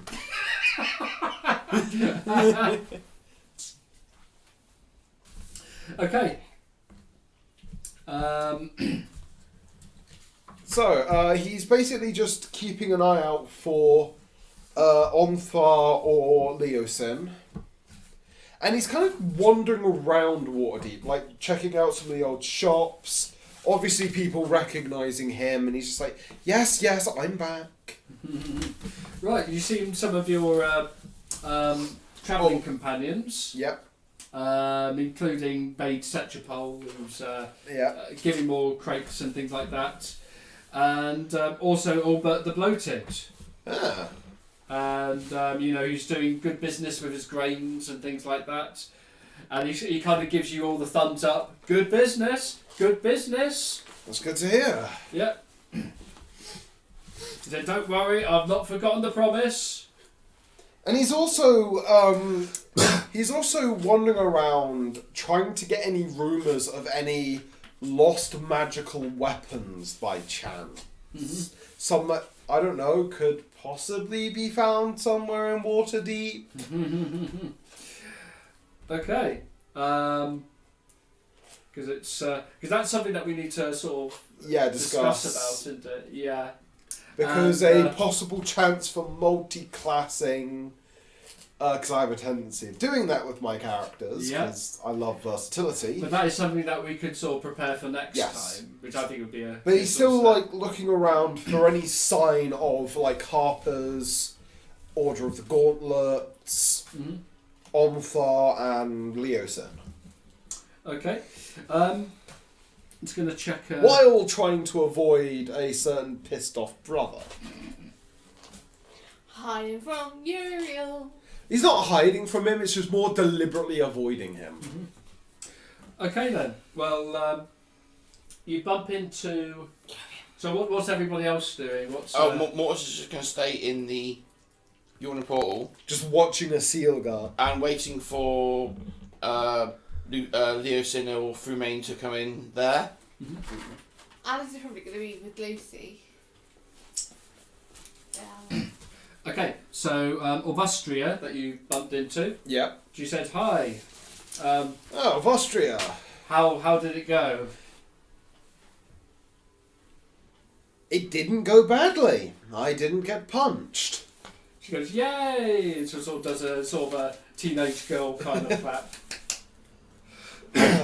It's just waiting for our contacts, who have a very bad habit of not telling us where they're going to be. So where is your strange companion? Oh, he's back at the tavern. He seems oddly fixated on a goldfish. I've heard that the infamous Xanathar is bartendering that place. I ain't going anywhere near there. I've people have warned me. Well, we're probably the only people in the Forbidden Realms dumb enough to actually go there for multiple nights. But it seems to be a very popular place. Yeah, Vernon made quite a name for it back in the day. I said, this city is wonderful. I've never seen I didn't realise cities can be that big. Oh, they can be, and as I said before, I'm from here. So I was just giving my daughter a tour. Why don't you come along with us? Yeah, sure. It says that because I'm trying to remember what else your characters have garnered throughout the journey, because I'm trying to remember now, because remember, you guys have found things like secret message, didn't you? Yeah. I've got those on me. Yeah. So I took those scrolls that had traitors, the secret message. Yeah. I basically decided to keep all of that with me. And because I'm sort of looking at to see what the next sort of port of call is and everything.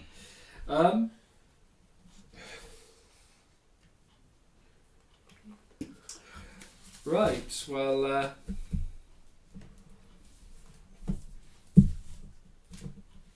I'll say that days have gone by. Any sign, sight, or smell of them? How many days now? Right, I'm going to say we're going to get to the point that days have gone by. Yeah. I'm going to say it's gone to the end of the 10 day.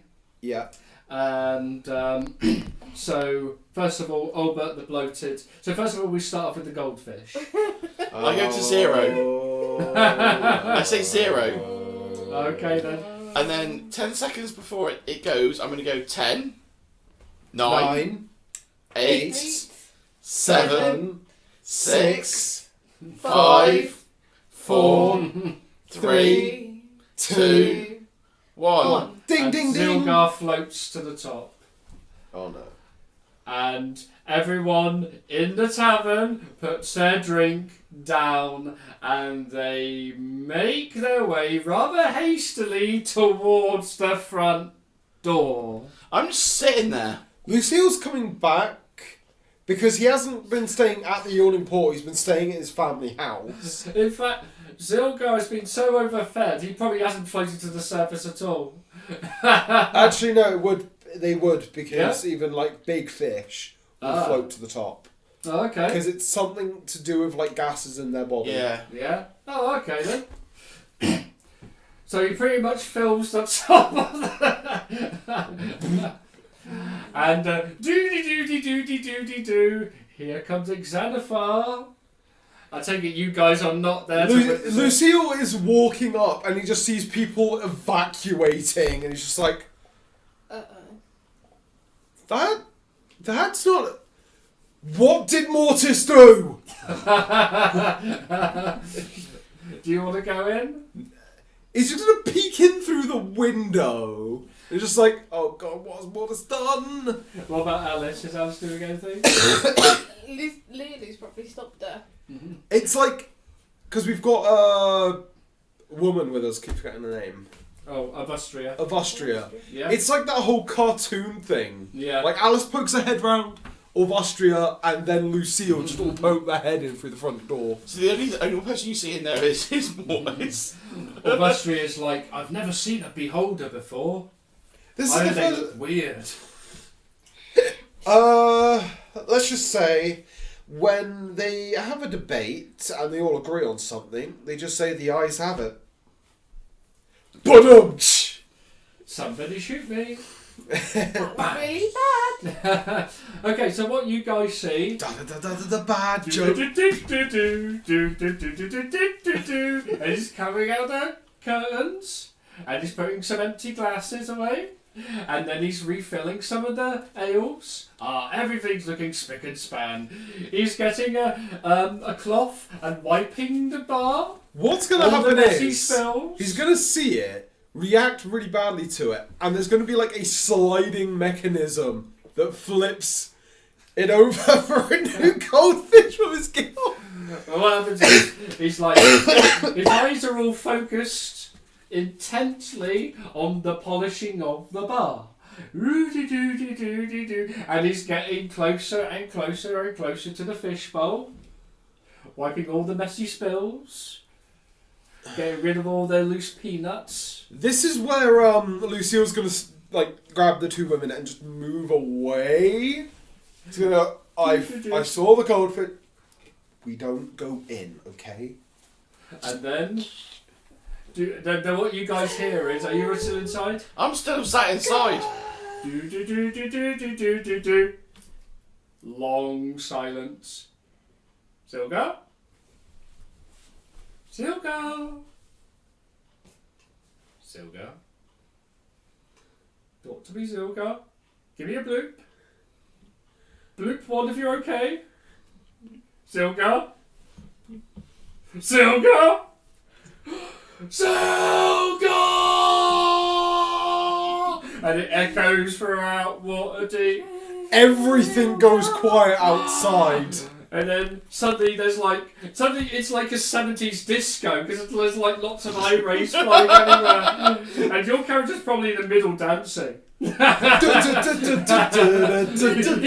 like a glitter ball now. I've seen like lasers coming out, and I'm just like, grab the women, run. The thing is, he can't leave. He still can't leave the tavern. Why?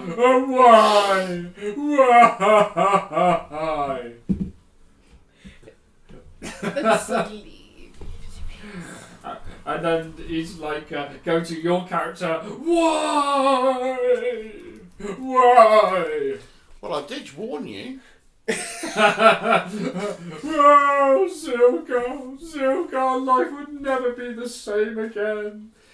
And then you hear one of the servants creep out. Well, it probably wasn't the past 250 times, I'm telling you that now. Referring to the number of times I had to change the bloody goldfish. We didn't intercept it this time. We failed that mission. Mission failed. We'll get him next time. I did warn you in plenty of time.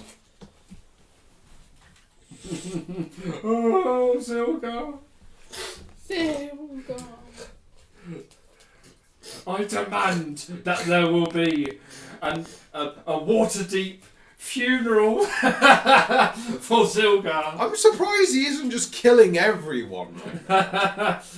He knows he can't escape the town of trouble. Will you promise me that? Promise that you give Zilgar a proper burial. Yeah, we'll flush him down the toilet. Who said that?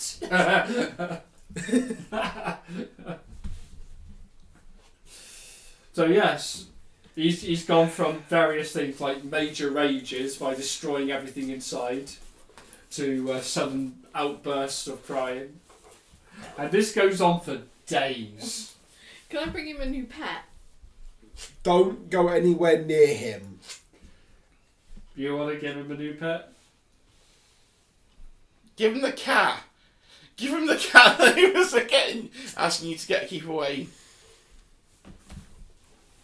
Is it going to be alive or dead? That's the real question. It's going to be alive. Get him a fish from the market. One of the dumbest things you can do. I got you a new fish. No, she plucks out the water herself, but it died by the time it got. I suppose that fish need Alice is going to bring him a chicken. In a bowl. It's an alive chicken. No! It's a live chicken in a fish bowl with water in it. Is it chicken and fish? Chicken fish.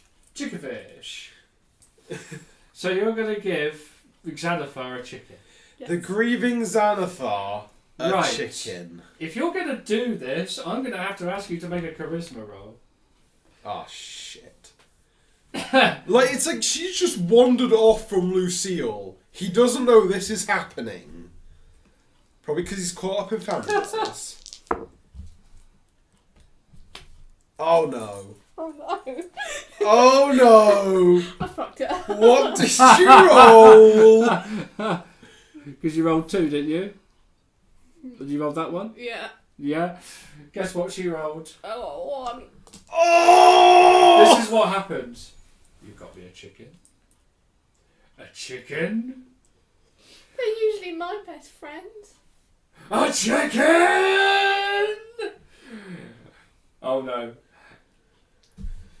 You hear this word chicken and you suspect the worst.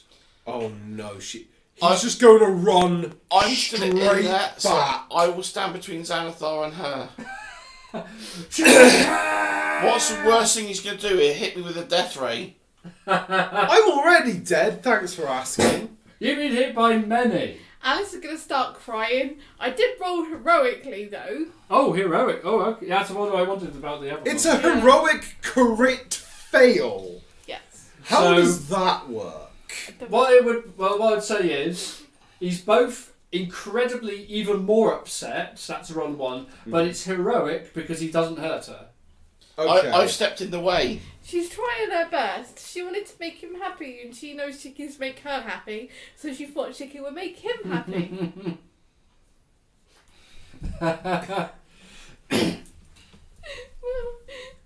I was only trying to Oh, stop crying! Stop crying! Stop crying, that's my job. Shall I try mouth to... I just lost my best friend. It should be me that should be crying. Shall I try mouth to mouth on the fish? Oh, I don't know how to deal with a crying child. I don't know how to deal with one. Someone At help this me. point, Lucille walks in. And you just kind of look at just the face of a very peeved father. Ah, look, your daddy's here. Your daddy's here. Just take her away, all right? Look, here's a few gold coins. Treat it as something nice.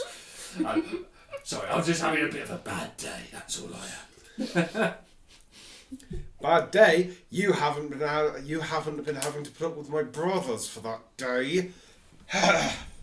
Right, Alice. Come on. Sounds like you could do with a drink. Not right now. I've got another Hang on. meeting with the Can I bastards. perform a medicine check on the fish? It's already dead! If you want to make a check, go ahead. It would be funny if we had someone you could cast resurrection. We cast it on the fish. I can at some point. And where's medication? I'm sure one of the Yasabar probably have. Probably. Ah.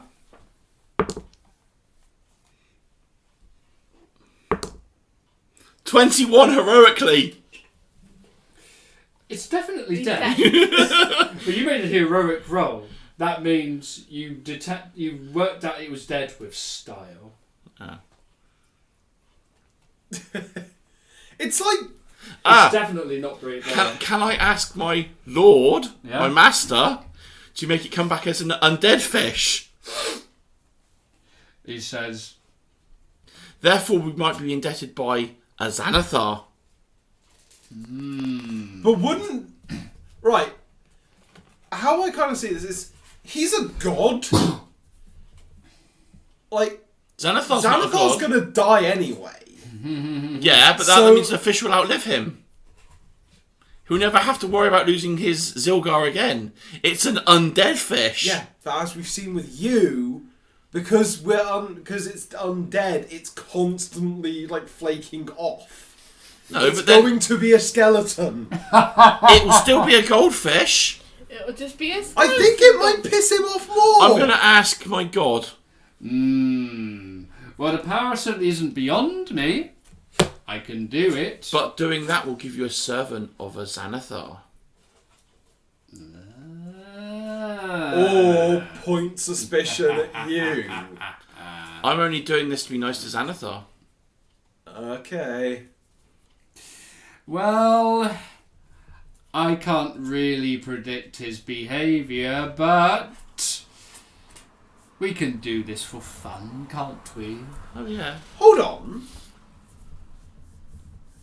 I'm sensing a bit of hypocrisy here. Oh, he wants to kill a necromancer for meddling with the natural order of death.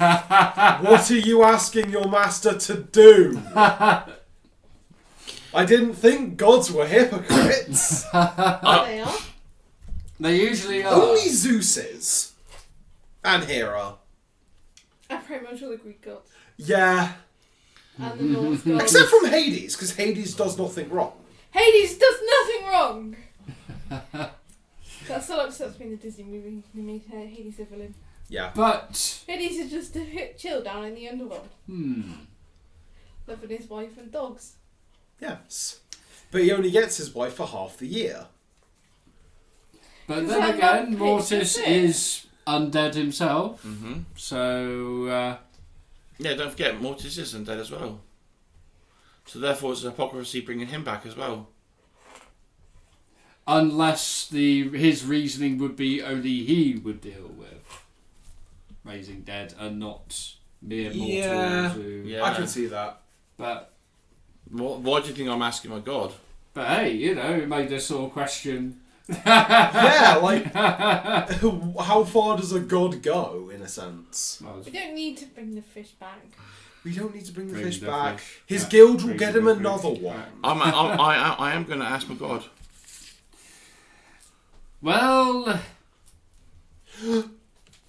I've had a better I idea. can do it if you would like me to. No, I've had an idea. What's that? Right. The guild will replace it, won't they? And then you say that, oh, I had asked my master to bring a Sealgar back. Therefore, see what I'm putting down? To see if we can pull the wool over his eyes a little bit? Because he's never going to know it's a different fish. He never does. Because they've done this at least 200 times. Yeah. These things don't last long. So it's basically... I actually kind of headcanon it a bit now. I can see this. Every time a Sealguard dies, he gets like this for about a week. And then, while he's asleep, his guild replace it and he just thinks the Sealguard's come back to life. That's it. That's like the running joke. Yeah. It's like it doesn't last long. And there's always those keeping an eye on Zilgar. The moment it starts to float to the surface, right? You Get a two, new one. get a new one! Or you're fired! Prepare the new fish.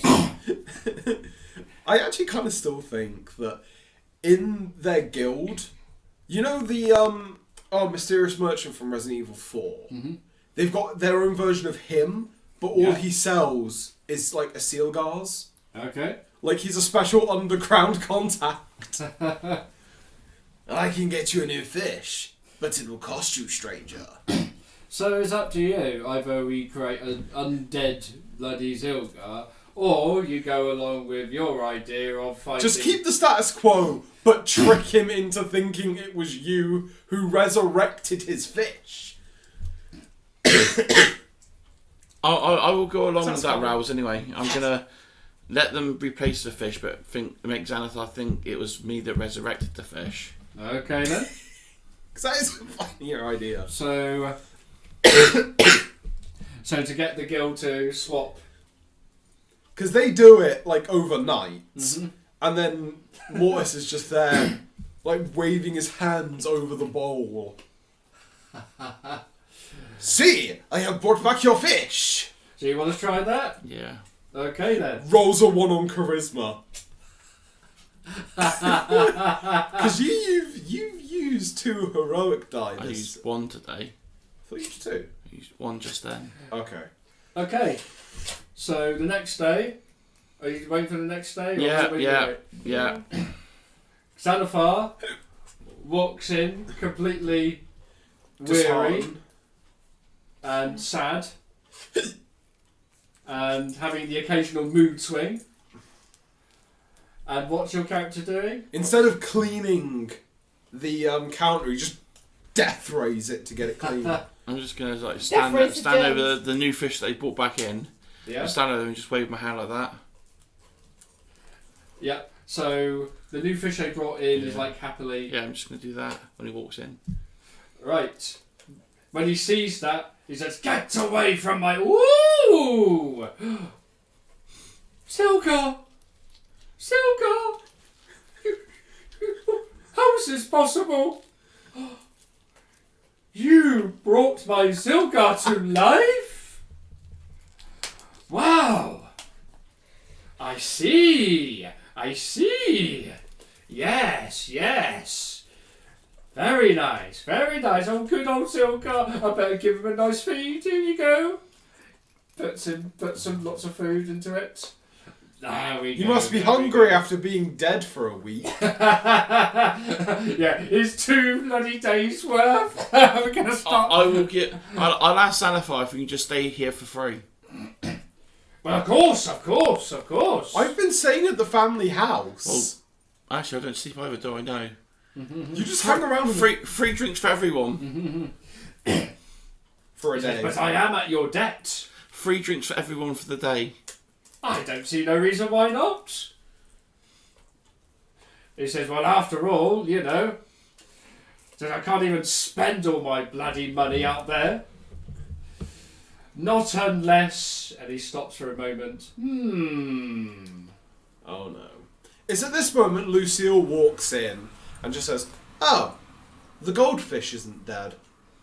But of course it's not dead. You can see it swimming in the bowl. That wasn't the case a week ago. Anyway. Just looks at Maud and just like, Right. Who wants a free drink? Sure. Here we go. Have 2. Have 3. Have more. He's not going to drink all of them. He's just going to have the one. So Xanathar, you know, he's really, really happy. He's sort of like, you know, floating around, the equivalent of bouncy. Yeah. Floating around. Just very giddily. And he starts, bit by bit, sort of piece together the tavern that he's just... destroyed. And he's in real high spirits. And he starts saying, like, now then, I am definitely certain that there is a way for me to break the spell that binds me to this yawning portal. And if you can help me figure that one out, then I promise I will be in your debt. What do you say? Lucille gives it a thought and he's just like, well, Burnham probably had his reasons for doing this, and we've got more important fish to fry here. What? He says very, very close. It's a figure of speech. I see. Actually, he says, why didn't I ask this sooner? Do you know anything of the Dragon Cult's activity? Saying that quite... like, any time in, like, the past month or so. Ah, the Dragon Cult. Because has he seen the halberd of Frulan Mondaf on his back yet? Because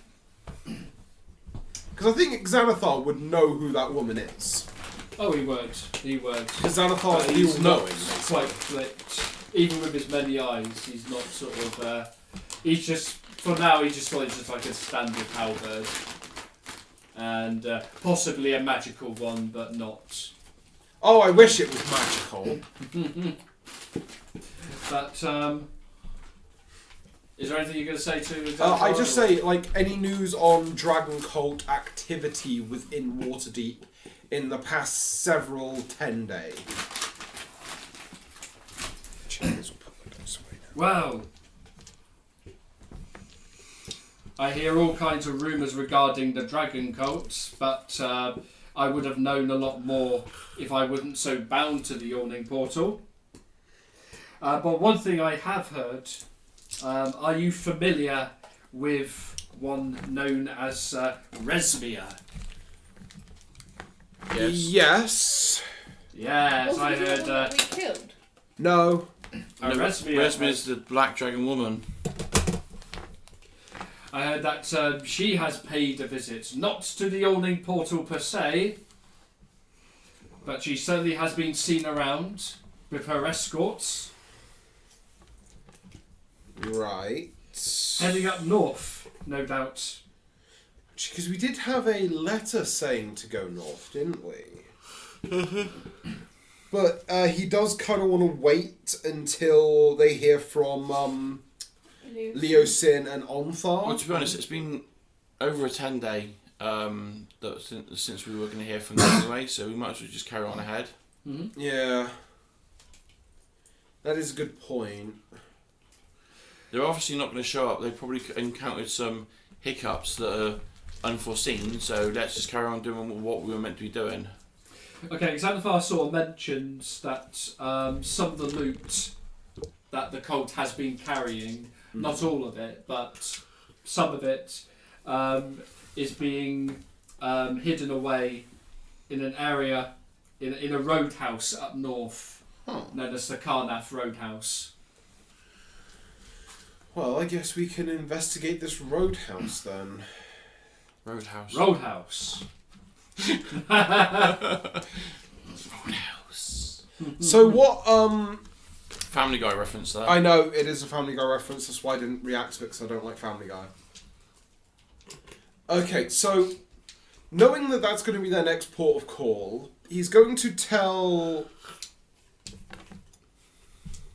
woman, I keep forgetting her name. Orvastria. Orvastria. Right, I need to remember Orvastria of Boletaria. That'll be a good way to remember it. He's going to tell Orvastria that that's where we're going to go. You're welcome to join us if you want, but he is going to personally buy her some better armour. Okay, then. Because she's got the swords, she just needs a bit better equipment. Like saying, like, take this bag of gold, which is basically the leftover of what we sold originally. Yeah. Just go buy some armour. We'll need you kitted out for this. How She's much? excited to come along.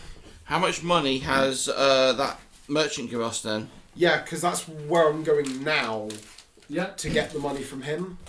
Okay. Okay, so you meet up with Albert. Yep. My friends, business has been really good, really good. Come along, I'll serve you wine. Help yourself to some of the spices, some of the bread. Come on, this is the best ever. I'm not here for that, I'm afraid. I'm here for the money. Of course. That's why I'm helping you invite to having a feast. Business has been really, really good. Right then, let's sort out. So he's kind of like weighing things on weighing scales and everything, and right then, it seems to me that with good business, so what I owe each of you 250 gold Each. That's Good not to too business, bad. I tell you that. This is Waterdeep. This is the place of business. But you've got to keep hold of my gold. Yeah.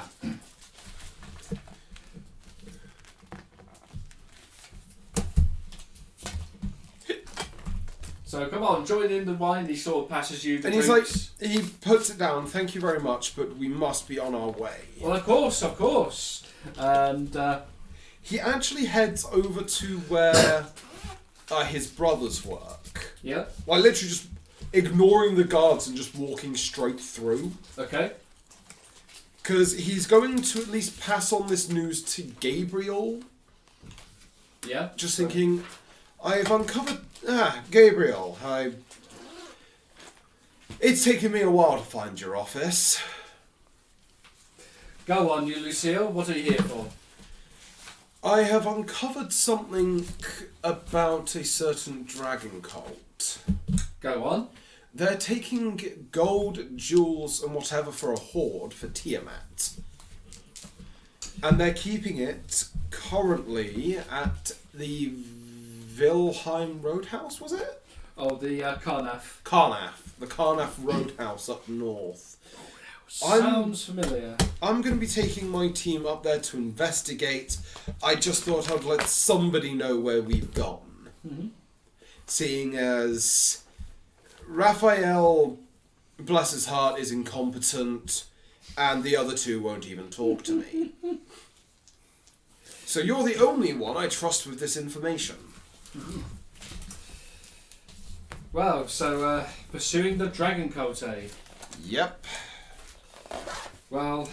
Also, you haven't heard any news of a Leosin and another paladin by the name of Onthra from Mar? I know of no Leosin, but an Onthra sounds, Frume sounds familiar. Yes. I've not heard from him from a long time, but I'm sure he might be around. Is he expected in Waterdeep? Well, yes, we were meeting him here to discuss Order of the Gauntlet business and about the Dragon Cult. Well, leave it with me.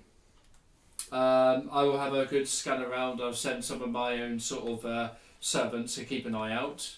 And if I hear from Leosin... Yes. And or a member of Onthra. something called the Harpers. Ah, yes, the Harpers. Yes. Oh, the Harpers. Yes, you might find some of them frequent certain areas within Waterdeep. What areas? So he pulls out a map. He says, I know of two. There's one up in the north area and one in the western area. If anything, I would say that the west area is quite possible. Okay, so we can head there before heading north. Yeah, because Because you've got to go north anyway. Usually the west area is where the Harpers mostly frequent when they got serious important issues. Right. So if you're talking about dragon cults, that's obviously an important issue. So head to the western ones. And and by the way, if you need to get entry, here's the secret sign. And he does like a sign like of the harp, like this. Yeah. And with the finger doing like strumming the harp. Okay. Do this discreetly. I'm surprised you knew that. Let's just say I've had dealings. Ah. Well, That is clearly my business. And Thank obviously you, you've got Gabriel. your own business to attend to. oh, we do. And thank you, Gabriel. He says, no, thank you. Seriously, and I mean that sincerely. He raises a bit of an eyebrow at this, like, what is he thanking me for? But he doesn't hang around long. He just gives like a casual salute and just walks off towards the east quarter. West quarter, sorry. But we'll tackle that in the next part. Yep. It's a good place to stop. Yep. Anyway, I hope you enjoyed the slightly longer episode. So, same time next week. Cheerio. Bye.